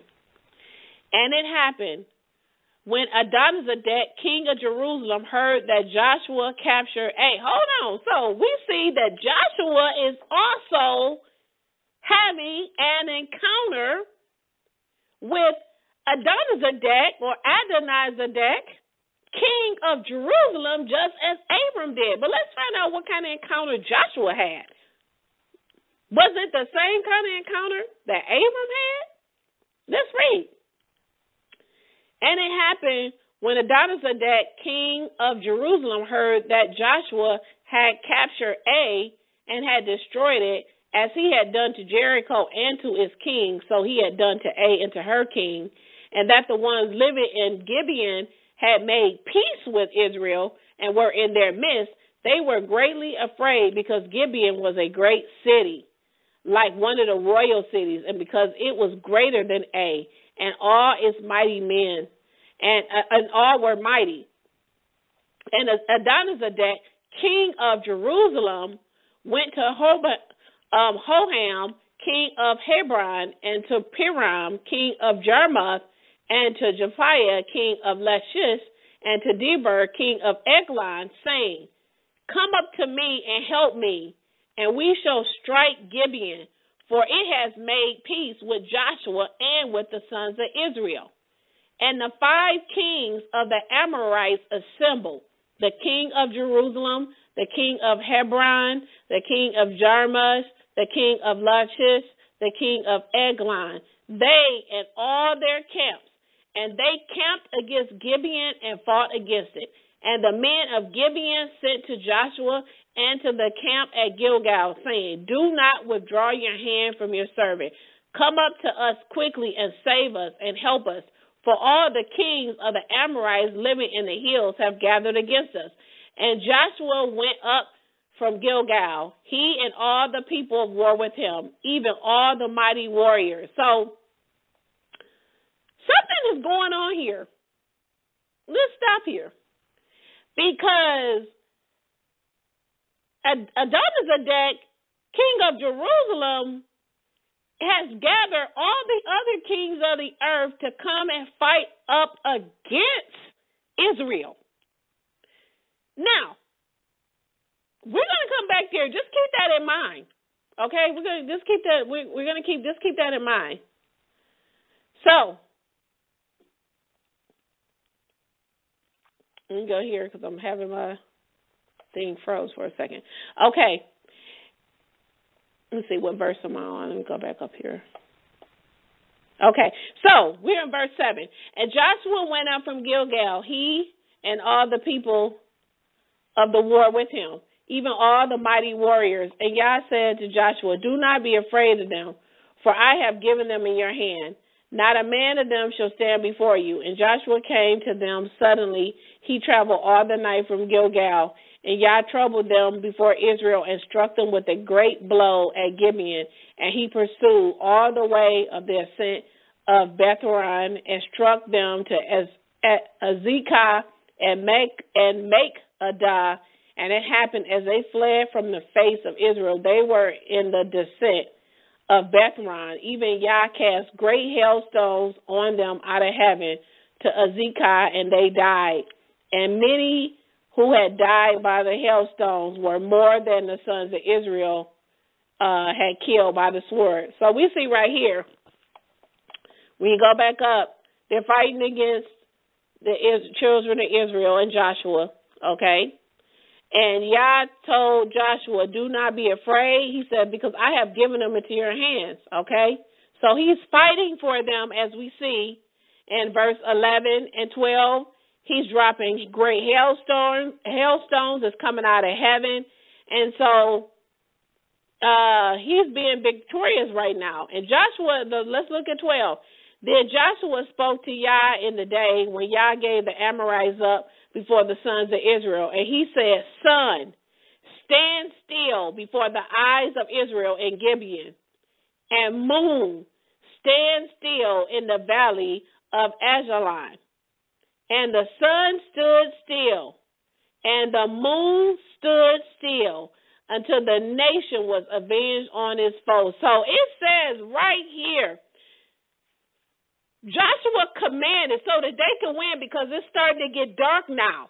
And it's harder to be able to fight in the dark time, in nighttime, because you can't see your enemy. So Joshua commanded the sun to stand still and the moon to stand still until they were able to win this war. And look what it says next. Is this not written in the book of the upright? What is the book of the upright? The book of the upright is Jasher. It's Jasher. Remember earlier I told you that the book of Jasher is mentioned in Joshua 10, verse 13. Well, here it is. Joshua chapter 10 to 13 is telling account, meaning what's taking place, is this not written in the book of the upright, meaning in the book of Jasher? Yes, the sun stood still in the middle of the heavens and did not hasten to go down for a full day. So for a full 24 hours, the sun and the moon did not move. And there has not been a day such as that before it or after it. For Yah listened to the voice of a man. For Yah fought for Israel, and Joshua returned, and all of Israel with him to the camp of Gilgal. And these 5 kings fled and were hidden in the caves at Makeda. So these kings are fleeing. They're hiding in the caves from Yah because they're afraid. Go down to verse 42. We're going to read 42 and 43. Joshua 10, 42 and 43. And Joshua captured all these kings in their lands at one time, for Yah, the Most High of Israel, fought for Israel. And Joshua returned, and all Israel with him to the camp at Gilgal. So now, since Joshua 10 and 13 confirms that the accounts of Joshua's victory of the sun and the moon standing still, since it says that is this not written in the book of the upright, a.k.a. the book of Jasher, let us go to the book of Jasher to read of this same account to prove that Joshua 10 and 13 and what it's saying is true. Let's go to Jasher 88. Jasher 88, the book of Jasher, chapter 88. I'm going to read verses 55 through 65.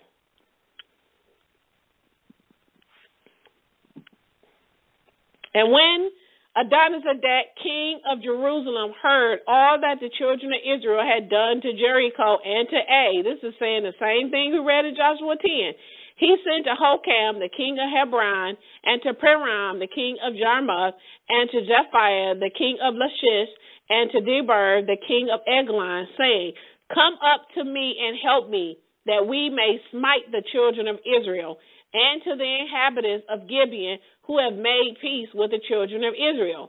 They have gathered themselves together. It says, and they gathered themselves together, and the 5 kings of the Amorites went up with all their camps, a mighty people, numerous as the sands of the seashore. And all these kings came and encamped before Gideon, and they began to fight against the inhabitants of Gibeon. Remember, Gibeon had made peace with Israel. They made a covenant with Israel, so they're attacking Gibeon first. And it says, and all the men of Gibeon sent to Joshua. So now they're running to Joshua now, saying, come up quickly to help us, for all the kings of the Amorites have gathered together to fight against us. And Joshua and all the fighting people went up from Gilgal, and Joshua came suddenly to them and smote these 5 kings with a great slaughter. And the Most High confounded them before the children of Israel, who smote them with a terrible slaughter in Gibeon, and pursued them the way that goes up to Beer-Horon unto Megiddo. And they fled from them before, and it says, and they fled from before the children of Israel. So now they scared. And while they were fleeing, the Most High sent upon them hailstones from heaven. This is the same thing we read in Joshua 10. And more of them died by the hailstones than by the slaughter of the children of Israel. And the children of Israel pursued them, and they still smote them in the road, going and smiting them. Look at verse 63. And when they were smiting, the day was declining toward the evening. Exactly what I said earlier. It was getting dark. And Joshua said in the sight of all the people, sun, stand still upon Gibeon, and moon in the valley of Ajalon, until the nation have revenged itself upon its enemies. And Yah hearkened, meaning Yah listened to the voice of Joshua. And the sun stood still in the midst of the heavens, and it stood still 36 moments. And the moon also stood still and hastened not to go down a whole day. Are you looking at this? It says for a whole day. Same thing we just read. in Joshua chapter 10. That's why I say, is this not written in the book of the upright, meaning in the book of Jasher? Did we not just read the same thing in the book of Jasher 88 that took place in Joshua chapter 10? Let's read the last verse, 65. And it says, and there was no day like that before it or after it, that the Most High listened to the voice of a man, for Yah fought for Israel. So, is this not, again, what we just read? Didn't it just say this is in the book of the upright? The book of Jasher? Now, I know some of you was like, okay, but there's still a problem. There's still a huge problem. In the book of Jasher, chapter 16, verses 12 and 13, ENDTIME of Jerusalem is bringing, or MelchiZEDEK, okay, is bringing bread and wine and blessing Abraham. But by the time we get to Joshua 10 and Jasher 88, this same king is now fighting against the children of Israel. So something is not right. This is where I stumble in my studying. I'm like, I thought I had it all. And I'm like, Father, Yah, how am I going to present this? I got everything else, but wait a minute. How can this be the same one? How can this be the same one that came to bring bread and wine and bless Abram and took the tithe from Abram? How can and blessed them for their victory, for Israel's victory over their enemy? How can this be the same man now? He's coming and gathering all the kings of the earth to fight up against Israel. I'm like, this is not the same one. And I could not. Adonai or Danai translate what many call Lord or Master. But let's break this down into Hebrew, because his name is ENDTIME. Adonai, A-D-O-N-I. The A in the Hebrew is Aleph, means strength or leader, meaning strong leader. The D, we learned in the I am the door, is the Dalet, which is the door or the pathway. The O is the Ayin, which means to know or to understand. The N in Adonai, A-D-O-N, is none, which means activity or life. The I is the Yud, which means mighty deed or work. And we know that Zedek, we already learned earlier, means righteousness. So the first part of his name tells us something about this king. The first part of his name tells us that the king is a strong leader, and I'm putting this all together, A-D-O-N-I. The first part of his name tells us that the king is a strong or mighty leader who will open a door or make a pathway of understanding that will lead to life through his deeds or through his works. So if this king that is fighting against Israel, Yah's chosen people, if he is supposed to represent a king, according to what his name means, a king that is strong or a mighty leader who will open a door or a pathway of understanding that leads to life through his deeds, I mean through his work. We should be able to see this through his deeds. We should be able to see this through his work. So what deed and what work is this king showing us by coming up against Yah's chosen people? The mystery here is that this king of Jerusalem that we're reading about in Joshua chapter 10 and Jasher 88 is the opposite of what this name implies. This king is a type of king who is a type of a future king. Because remember, MelchiZEDEK, who blessed Abram and brought bread and wine, and he brought gifts, he was a Messiah type, Shem, a Messiah type who represented Yeshua. But now we got this king of Jerusalem that we're reading about that's different from the one in Joshua 16, but we're reading about one in Joshua 10 and Joshua 88, who in the end will be the opposite of what his name implies, who in the future will lead the kings of the earth against Yah's people. He will lead, because remember we learned in the previous lesson about the doorway, the doorway is an entrance. It could be a doorway that leads to life, or it could be a doorway that leads to death. That's why he said choose. Choose. Because there's only one path that leadeth to life.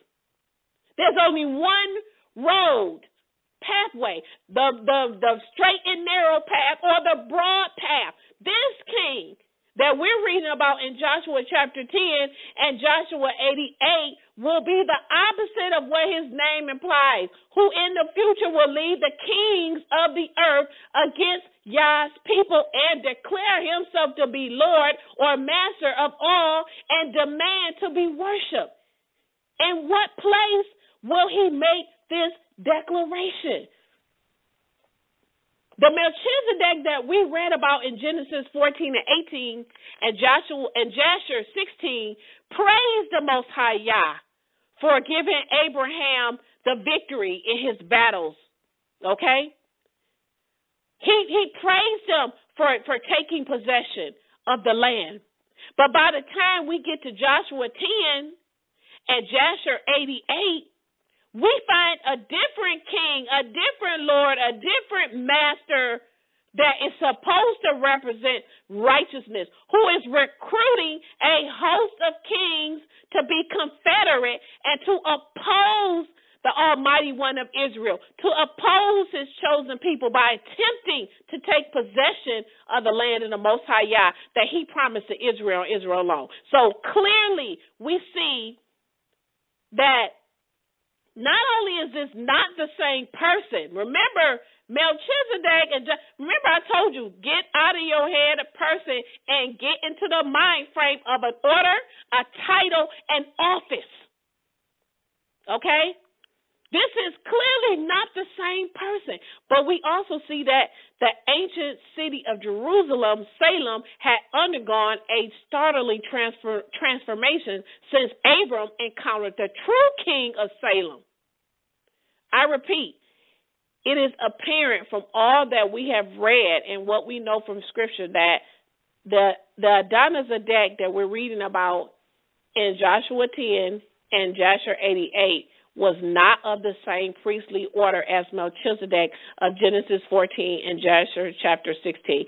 The MelchiZEDEK, or the king of righteousness that brought bread and wine and blessed Abram, is not the same counterfeit MelchiZEDEK or ENDTIME that is coming up against the chosen people of Yah.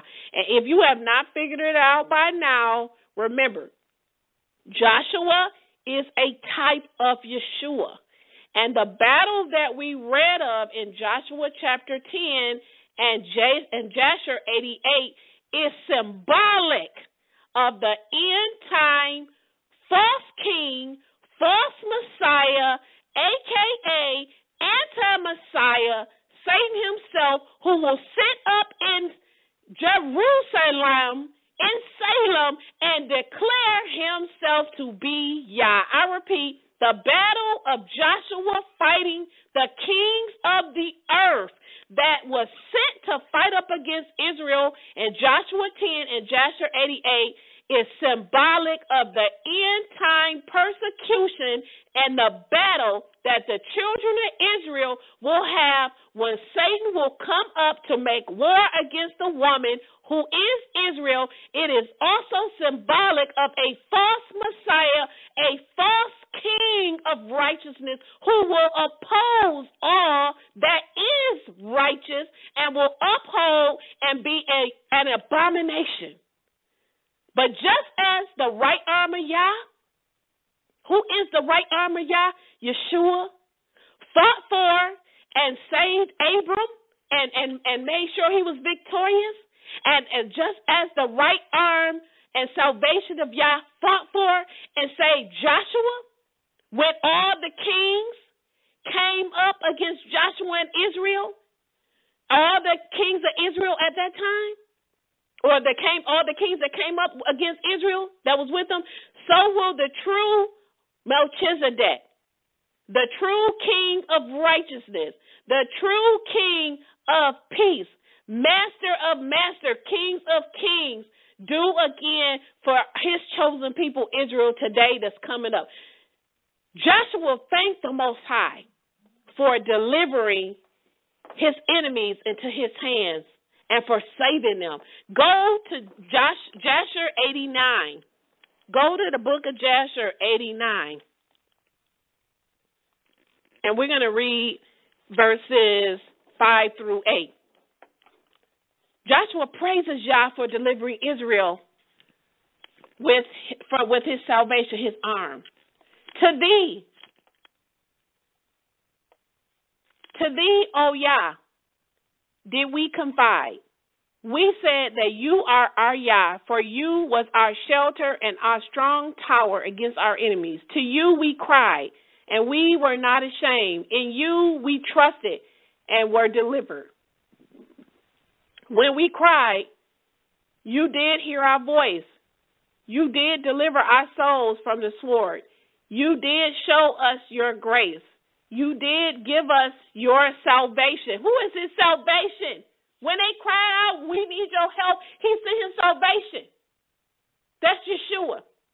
That's why I say you need to know who Yeshua was before he came in the flesh on this earth. He said you did give us your salvation. He said you did rejoice our hearts with your strength. He is our strength. You did go forth for our salvation with your arm. You did redeem your people. Who is his arm? Who was doing the fight? Who was doing the work? When Joshua was fighting, when the kings of the earth was coming up against him, when Yeshua told the Pharisees and the Jews, when we first read the first chapter, we read John 8, they say, you only 50 years old. How in the world you say you know Abram? How do you know Abram? How do you know him? You're not even 50 years old. He said he did rejoice when he saw his day of salvation. Look at what we're reading. He's rejoicing. He's telling them, look, you sent your salvation. You sent your arm, and you did redeem your people. He said, you did answer us from the heavens of your set apartness. You did save us from 10,000s of people. He said the sun and the moon stood still in heaven. And you did stand in your wrath against our oppressors. See, this is what our people are looking for today. We cry out to Yah. We're looking for Yah to do what he did with Joshua and Abram. We want him to stand in his wrath against our oppressors. But they were serving him. They were serving him according to the order of MelchiZEDEK. They were serving him according to righteousness and according to justice. They walked in the instructions and the ways of Yah, and they taught their children. Abraham learned the instructions of the way of Yah, and he sent his son Isaac to learn the ways and instructions of Yah. And Isaac sent his son to learn the ways and instructions of Yah. They were all sent to Shem. Shem was the king of righteousness. That was the title he held. He was the MelchiZEDEK that Abram met when he tied it to him. He said, and I'm reading it here. He said, the sun and the moon stood still in the heavens, and you did stand in your wrath against our oppressors, and you did command your judgments over them. As I mentioned earlier, Joshua's battle, as mentioned in Joshua 10 and Jasher 88, was Israel's first battle over the land of Jerusalem. That was Israel's first battle, fighting over the land of Israel, protecting the land of Israel from kings and other nations who trying to take it over. That was the first battle recorded since they got the land. Joshua was fighting, and Israel and Yah fought for them. Yeshua was there doing the work. He was the arm. He was the salvation. That was Israel's first battle in Joshua 10 and in the book of Jasher 88. That was Israel's first battle and victory over the land of Jerusalem. And in the end, coming soon, Yeshua will fight the final battle. Yeshua will come, having his clothing dipped in blood, overcoming and delivering his righteous judgment to all the kings of the earth that they are going to send to come up against him. They're going to do the same thing like they did in the first battle, because remember, Joshua is a Messiah type, just like David was a Messiah type. That battle in Joshua 10 and Jasher 88 was symbolic. That was the first battle Israel had over Jerusalem, and it's getting ready to happen again. And just as the kings, because this is it right here. And just as, I want you, while I'm talking, go to Revelations chapter 6, verse 13 through 17. Revelations chapter 6, because I'm getting ready to call in Prina. Revelations chapter 6, verse 13 through 17. And just as the kings that were hiding in the caves from Joshua in Joshua chapter 10, verse 16. Remember, when we read Joshua chapter 10 and 16, they were hiding in the caves from Joshua. They were hiding in the caves. You can look at it yourself. In Joshua 10 and 16, they were hiding in the caves. Just as the kings were hiding in the caves from Joshua in Joshua 10 and 16, who was a Messiah type, so will it be in the end. They will again be hiding from the face and the wrath of Yah. Revelations chapter 6, verse 13 reads, and I'm reading this, the precept, to show you this. And the stars of the heavens fell to the earth, as a fig tree being shaken by a great wind, casting its unripe figs. And the heavens departed like a scroll being rolled up. And the mountains and the islands moved out of their places. And the kings of the earth, the great ones and the rich ones, and the commanders and the powerful ones, and every slave and every freeman, hid themselves in the caves and in the rocks of the mountain. This is in the end. This is not talking about Joshua in the beginning for the first battle. They're going to be doing this again. Then what are they saying? They said to the mountains, Revelation 6 and 16, they said to the mountains and to the rocks, fall on us and hide us from the face of the one, Yeshua, sitting on the throne, and from the wrath of the Lamb, because the great day of his wrath has come, and who is able to stand it? Isaiah 2 and 19 says this, when the Most High rises to shake the earth, his enemies will crawl into holes in the ground. They will hide in the caves and the rocks from the terror of the Most High and the glory of his majesty. In the battle of Joshua, in Joshua 10 and 16, it said that the 5 kings fled and hid in the caves. And we just read the same thing in Revelation 6 and 16, where they're hiding and fleeing in the caves, saying, look, fall on us, mountains, hide us, just like they were hiding in the caves from Joshua, who is the Messiah type. They said the same thing in Revelation 6 and 16. Hide us from the one sitting on the throne, from the wrath of the Lamb. Who is the Lamb? We're talking about Yeshua. Yeshua is the coming King, the MelchiZEDEK that is on his way. And we just read it again in Isaiah 2 and 19, that they will be hiding in the rocks from the terror of the Most High. This is the final precept right here. And then I'm going to be calling Prina in. Revelation 19. Quickly go to Revelation 19. We're going to read 11 through 16 and 19 through 21. Revelations 19:11 through 16. And I saw heaven being opened, and behold, a white horse, and he is sitting on it, having been called Faithful and True. And he judges and makes war in righteousness. Here, this is the King of righteousness, Yeshua, and his eyes were as a flame of fire, and on his head were many crowns with many titles written on it. And one of the titles that had been written, no man knew but he himself, and having been clothed in a garment which had been dipped in blood, and his name is called the Word of Yah.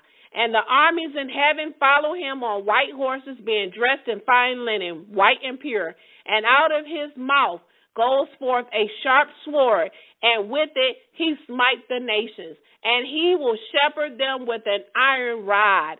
And he treads the winepress of the wine of the anger and of the wrath of Yah Almighty.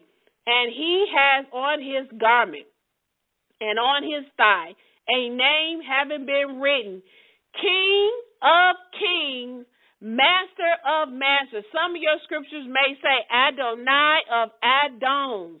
Go down to verse 19. And I saw the beast and the kings of the earth and their armies being assembled to make war with the one sitting on the horse. Did not the false Messiah, the anti-Messiah, who's going to pretend and set himself up in Salem, Jerusalem, pretending and saying that he is God, did he not in Joshua 10 and Joshua 88 assemble the kings of the earth to come up and fight against Joshua, who is the Messiah type? That was the first battle. This is the last battle. We're looking at it right here. He said, I saw the king, the beast, and the kings of the earth and their armies. They were being assembled to make war with the one sitting on the horse and with his army. And the beast was seized, and with this one, the false prophet doing signs before it by which he led astray. Those having received the mark of the beast and those worshiping its image. The two were thrown alive in the lake of fire, burning with brimstone, and the rest were killed with the sword of the one sitting on the horse, the sword having gone forth from his mouth, and all the birds were filled with their flesh. Preeta, you can come in.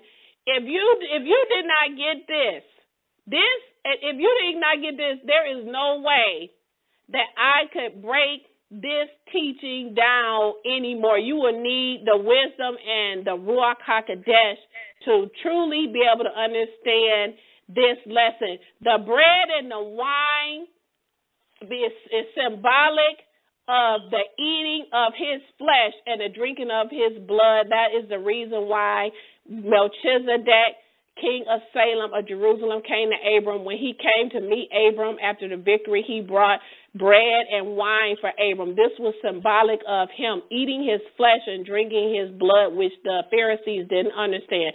Psalms 24:8 says that he is the King of glory, strong and mighty in battle. I'm done. I had to take water, but I got done in 2.5 hours. But your thoughts on today's teaching? Praise God. Just in awe of the whole lesson. I mean, where do I begin? Yeah, it was that kind of lesson. I was thinking that Yeshua was MelchiZEDEK, and but you shut it down. And as far as when you opened it up with John 8 and 51 through 59. With revealing who Yeshua was before he came in the flesh.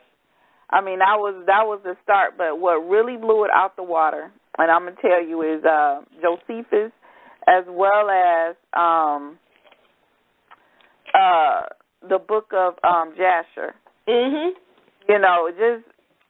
Just understanding the whole order of what MelchiZEDEK is, and that it's a title. And when you broke down strong leader, open door, making a pathway, understanding his deeds. Oh my goodness! I mean, I was just in awe of just how the order of the priesthood was, and how it didn't start with the Levite. It was the order of when Shem, and just knowing that Shem was like the title of MelchiZEDek, and he was, the king and a priest. Salem, Jerusalem. When I found out that Salem was Jerusalem, I was like, oh my goodness. I was just like, oh my goodness. And when you talked about how he outlived Abraham, and then he taught all of, Abraham's son Isaac, and then from Isaac to Jacob, and just the order, and I was just in awe with all this. But what really, really, really brought it home was the battle of Joshua. Oh yeah, and how that's the messianic type. When you kept saying messianic type, and how they wanted the first land, and how it was going to be in the end. I mean, you can't refute this. I mean, it's the book of Joshua and the book of Josephus laid the foundation, and the precepts between what was in Scripture and our Torah, as well as the books that they took out. I mean, they lined up, and exactly, yes, and how you broke down the genealogy. That he didn't come from the genealogy of a Levite, of a priesthood. Not to say that he didn't have a genealogy, because we know Shem came from Noah. You know what I'm saying? So, I mean, I'm still floored. I can't, my brain is still. It's a lot to take in, because I'm telling you, because I was stumbled. That's where I was stumbled. I was stumbled on the two different types. I'm like, wait a minute. At first, in Joshua 16, he bringing bread and wine and praising them for the battle, and then now he fighting against them. And I was like, that's why I'm like, I don't know if I'm going to be able to do this, because I'm like, I'm confused. But again, you have to be diligent. That's why I kept praying for wisdom, and we were praying that y'all give me wisdom. And then that's when I'm like, wait a minute. This is not, when I figured out what the name meant, this was because we know there will be a false anti-Messiah. Yeah. Just as there's a false, there's a false Messiah, because he's a counterfeit. We know that there's a counterfeit, and he is going to declare himself to be Yah. He is going to set up, and people are going to follow him. Yeah. He is going to gather the kings to fight against us, just like he did with Joshua. So it's like with David and Joshua, those are Messiah types. There's so many prophecies that's in this, and I didn't get it at first, because I'm like, how am I going to explain this? Because I couldn't leave 88 out. Because I'm like, I can't, because if somebody else read that, they be like, well, wait a minute. How is this him in Joshua 16, but then Joshua 18 he fighting against? I'm like, wait, how is he fighting? I'm like, this is not. I was confused when you were teaching it. I'm like, did they do something wrong? I mean, yeah, like y'all had them fighting. Like, did they sin against y'all, and now you fighting against them? All right, and then when you start saying, Joshua is a Messiah type, you as you kept saying, and when you broke down the name of what Adonai mean, and you went in to say that he's the opposite, you know what I'm saying, and how it relates to the end time prophecy of Satan sitting up his throne, I'm like the false Messiah. I'm like, oh, okay, Because remember, that's a title. Yeah. So someone can hold that title, but they don't have to represent that. There's a lot of people that hold the title of lieutenant, governor, all these, but then they don't properly hold the title and what that role says that you should be. They may have a set description, but we know how many people that's in these government roles and, in state and local roles, and they're not fulfilling what that title say that they should represent. People come in and they be the governor or the mayor, and then they do all kind of corruption. You know what I'm saying? The opposite. They're not doing justice. They're not operating in righteousness. And the order that is coming will be an order of righteousness, an order of justice, an order of everlasting peace. It will be a dual role that this king will hold. He will be both king and priest like he was before. That whole thing with the Levite, that was just y'all sharing it and just giving them that office of the services because of what they did with the golden calf. So, but the new order which Yeshua will be holding that dual title, will not have both of those roles. There will be no separation. He's torn down the veil. There will be no separation between Judah and Levi. The two will come together, and they will have one master, like it says. He's king of king, master of master. So he's going to fulfill all of that, and so it's going to be according to the order of MelchiZEDek. Because, we've read this, but a lot of people don't understand. That was not Yeshua, because he was a real king. That was not Yeshua. That all of our forefathers, but see, Jasher really opens it up and tells you more. He was a real king, and he was a priest of the Most High, and he was righteous. He lived 600 years. He outlived Abraham, and he was able to teach all of our forefathers the way of Yah.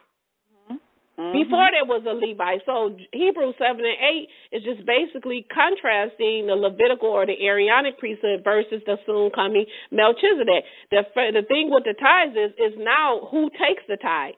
Yeah. Right now we don't have a priesthood that is set. We have no temple. We don't have any of that. So we have to wait until we get back to during the millennium, we will be able to do that. But we can't do that right now. We're not in the land. We don't have a temple. Yeshua hasn't returned yet. Nothing is set up. We can't do it. The way it's being done is wrong. So right now it's suspended until that time. And I just want to say that, the comparison that you did with the word like and as, and how you brought us back to remembering that's a simile, to compare. So that kind of helped, the understanding that Yeshua was not the MelchiZEDek at the time, but he is coming in future to be both, they're having to do. He is a high priest now, but the thing is, we're not in the land. There's no temple set up. What he gonna do? We gonna give him a goat. He don't need no money. Yeah, you know what I'm saying. He don't need He doesn't need that, and so, we cannot do it the correct way. You could not just do the tithing any way that you wanted to do when you were in with Levi. There was an order to the services that were being done. So, anything else that you wanted to add to that? I mean, just awesome. Just to know that our high priest is and king is coming soon. And to fight this battle that, to redeem his people, and I'm just in awe of this lesson, just to know that, to get, the confusion that I had, answered, it's just, Yah is really moving through you and your obedience, and so I just give honor and praise to the Most High Yah. And I was in awe in this lesson. So it's like David all over again to me. Yeah, that's pretty much because they're very similar with Joshua and David. So I'm just in awe. Just to see. Literally when you went to Jasher and Shem, just knowing how long he'd been around and how he taught not only Abram from 3, you know what I'm saying, but also Isaac and Jacob. That shut it down right there, So I'm in awe of the lesson. I can go on and on, but just to know the prophecy in the end time, as well as the battle with Joshua, how they link and they and they're symbolic. That was, the fight with Joshua was symbolic to the end time. I'm just in awe. I can't say more. Praise be to God. So, do you like this message? And where does this fall? Like when you said before you even got to Shem with the MelchiZEDek, I had already figured it out. I said, he is MelchiZEDek. When I was setting it up as far as who was teaching all of them. Yes, when you was like 600 years. Abraham was 390 when he was born. I was like, okay, where I be trying to get. I was hoping that I wasn't, wrong, but if it was, I was gonna, go with it. But because this is scripture, but I was like, Shem is MelchiZEDek. But then when you got to the other king, and he was fighting against him, I'm like, okay, maybe I'm confused again. Yep, that was me. The right man. So I'm like, maybe Joshua and them something in the camp with, like with Acon. Oh yeah, they done brought some curse and now you're fighting against them. Like, they must have did something. Okay, so then when you went and said that it was Joshua was a Messiah type, and this is the opposite of his, because it's not, you saying it's not a man. You don't think about it as a man. Think of it as a title, and when you said that, it just brought it home that, although he was considered an how do you say it? ENDTIME? Yeah, ENDTIME.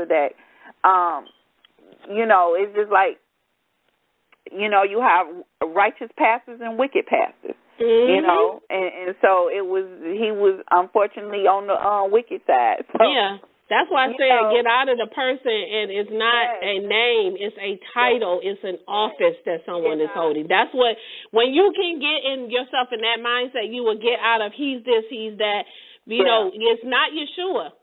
Yeah. Yeshua is now, it has been a change of the priesthood to the priesthood of the MelchiZEDek, the king of righteousness, but it is no longer under the Levitical priesthood, but everybody that was a priest's name was a Levi. Yeah. That was just the name of the priesthood. Do you understand what I'm saying? Yeah. The order of the priesthood. And there was an order to the Levitical priesthood just as it is after the order of MelchiZEDek. And so we got to get ourselves out of this was the name, and his name was Shem. His name was not MelchiZEDek. That's an order. It's a title. That's what I want people to get and pull away from this so they can have the true understanding, because you so stuck with the name, but it said it just didn't reveal his name in Genesis. When you go to Joshua 16, it actually reveals it was Shem. He lived 600 years. He taught all of our forefathers the ways, and each of them took their child. But notice how Jacob went, but Esau didn't want to go. Yes, I was going to say, yes. I was like, wow. I'm glad you mentioned that. I was like, woo, Esau, and that just to mention that, and that just goes to show you the two, when Jacob grabbed onto the heel, to prevail, Also, that, and then what? Also, I just want to make mention real quick with the bread and the wine. I did not know it was symbolic to Yeshua. Eating his flesh and drinking his blood, because he says, "Take, eat. This is my body." Yep, sure is. Wow. So I mean, it's just, oh my goodness, just. I figured I said this is going to be up there. I said, if you don't like it more, it's going to be just as much. I mean, this one I think got me a little. I think I like this lesson a little. I love them all, but I think this one a little bit more. It was just so multifaceted. I mean, because it was so much revealing. Like, I'm thinking King of Salem. Then when I found out it was ancient Jerusalem, I'm like, wait a minute, Salem is at the end of Jerusalem. I'm like, oh my goodness. Yes, breaking that down. I mean, it's just playing on just understanding the words and just, Salem and Shalom, Shalom, which we know we say Shalom, and Shabbat Shalom, like breaking down that with peace, and Jerusalem is known as the city of peace, and I'm like, what really stood out is when you broke down ENDTIME. Oh yeah, in the Hebrew. Yes, and how it to the door. This line kind of like stay right in line with the I am the door lesson. It's like, that's why I know that the Ruach is leading me in my studies. Yes. You know what I'm saying? It was like you had to do the door, the understanding of the door when you broke down the door. And then when you broke down this, I'm like, oh my goodness, this is just amazing. Yeah, because when you look at what, when you look at what his name means, he's not fulfilling the role. What his name means. You know what I'm saying? He wasn't fulfilling what his name means. So I'm like, okay, wait a minute. Because I'm like, this one is, fighting against him. I'm like, wait a minute. How is he fighting up? You know what I'm saying? So that's why I was led to break down Israel. Huh? Yeah, I was like confused. I'm like, they must have did something. What? Israel. I'm thinking he must have did something. But then when, y'all listened to Joshua's voice and the sun stood still and the moon stood still, I'm like, hold up, like, then that means y'all's for them. You know what I'm saying? Mm-hmm. So, that's where the confusion kind of, go in right there where people would get confused. But that was mine. Remember I told you I'm stuck on something? I said, but I'm going to have to figure it out. Yeah, that's what his name means, a strong or mighty leader who will open the door or make a pathway of understanding that will lead to life through his deeds. So you should be able to see it through his deeds, through his work. So the work and the deeds that we were seeing through this, the so-called king of righteousness, by the time we got to Joshua 10 and Joshua 88, this was not the same, one who was bringing bread and wine. I'm like, how is he fighting against them? And when I read that, I'm like, okay, let me go back, because I know my context must be dirty, because I know he's not fighting against them, and he was, standing with them at first. And I'm like, why is he fighting against them? Yeah. And I'm like, what am I missing here? But y'all had to give me that understanding. Yeah. Took me 2 days, but he finally opened up the door for me to get to understand. I'm like, oh my goodness! When I saw that, I'm like, I can't wait to see them. Yes, because I was trying to figure it out when you told me to leave it alone. Yeah, I told you it was much more to it than what you. So it's not. Yeah, he is the king of righteousness and all those things, but it's more. There's so much more to this. And it's more than just it's Yeshua, it's MelchiZEDek. No.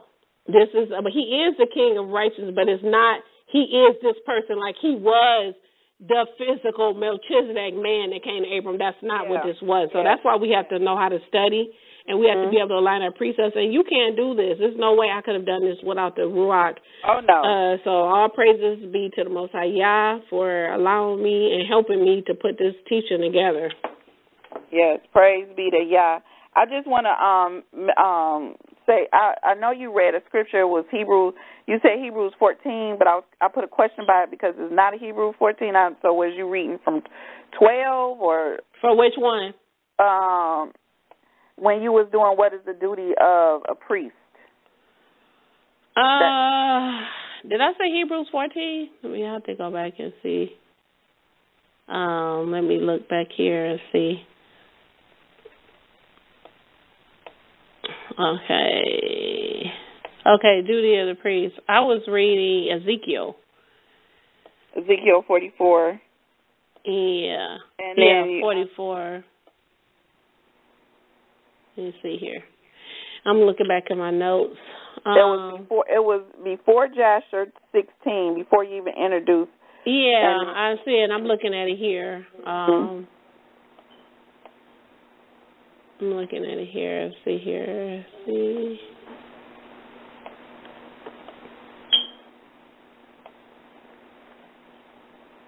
Let's see. So it's before I did Joshua 88. Yeah, it was like before you did Joshua 16. Okay, so let me go on here because I don't know. I just had passed by it. Mhm.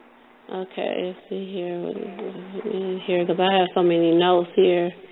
Okay, so I have Joshua 9. Let me keep going. Joshua 24.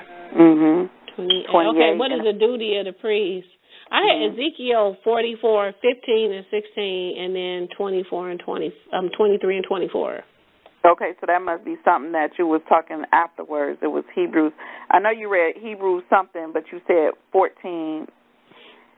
And I don't remember 14. That's why I'm looking at Ezekiel. I know I said Ezekiel, the duty of the priest. Let me see. Ezekiel 44, 15 and 16, and verse 23 and 24. Oh, yeah, I did. I said 14. What was it? I don't know what it was because I was trying to find it. Hebrews 14 through 18. It's no Hebrews 14. So was it a 13 or a 12? Let me see. Let me look. I'm going to Google this right now so that we can clear this up. I'm glad you're saying this. Yeah, because that's where I put a question by it. Okay, so let me see. Let's see here. Because, you know, when you be having a million scriptures. Yeah. And trust me, I had that today. Let me see. So, because it'll Google it. No, I'm always on the wrong scripture, so. Okay, I'm sorry. It's Genesis 14. Okay. I think it's Genesis 14. Genesis 14. Because who is it? It says, and when Abram, and is that it? And when Abram and his... Yeah, I think that was it. Yep. I think it was Genesis 14. Okay. Hebrews. Yeah, okay, yeah. It's so Genesis. I'm glad you said that. So, I know people looking up. Okay. Okay, so it's Genesis 14, because I was reading. How did I go to Hebrews? I don't know how. You know what? See, this is what happens when you got too much on your mind. Yeah, I'm glad we cleared it up. So that's Genesis 14. Hopefully they just listen to what I said. Genesis 14 through 14, where it says, Abram heard his brothers was captured, and even he led out his trained men, born in his household 318 men, and brought back. Okay, the king of Salem met him. Okay, yeah, because that's when he was talking. When that was Genesis 14, where they were having. That was what happened before. Right. The MelchiZEDek met him. So it is Genesis 14. So thank you for bringing that out. You're welcome, sis. Yeah, so I will allow you to go ahead and chime us on out. Is this 5:02? All right. So I'm reading from Chronicles 29, verses 10 through 13 and verse 18. And David blessed Yah before all the congregation. And David said, Blessed are you, O Yah, the power of Israel, our Father, forever and ever. To you, O Yah, be the greatness and the power and the high esteem and the victory and the majesty. For all in the heavens and the earth belongs to you, O Yah. Yours is the kingdom, and you lift up yourself to all as head. And the riches and the honor come before you, and you rule over all. And in your hand is power and might, and it is in your hand to make great and to give strength to all. And now our power, we are giving thanks to you and giving praise to your high esteemed name. O Yah, the power of Abraham, Isaac, and Israel, our Father. Keep this forever for the intent of the thoughts of the heart of your people and prepare their heart toward you. In Yeshua's name, so be it. In Yeshua's name, so be it. So we want to thank you once again for those of you who hung in there with us. I know it was a little bit long. I mean, it's not no longer than most of my shows teaching, because I think I got done in like 2.5 hours. We just talked a little bit longer. Awesome. And you know what? I just want to make mention while we still here. Just to know that Abram, you know, when you said this is not Abraham yet, when his name was changed, but this is what happened when Abram, when he first, when his name was Abram. So that was just a significance in itself, like showing, how he came to be the father of many nations. Like, this is just awesome. Yeah. Yeah. Like how obedient was, even though his father was so wicked, Yeah, I mean, even before he sacrificed Isaac, he had already been knowing the ways of Yah and trusting in him before, because he was given to Noah and Shem. Yeah. From the very beginning. At the age of 3. Like, that was, like, just awesome in itself. So, I just want to mention that. Okay. Yeah, so we want to just thank you for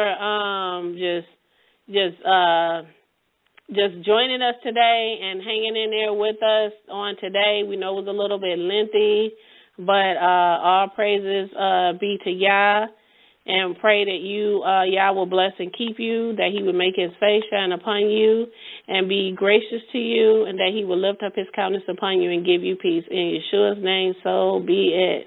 Yeshua's name, so be it.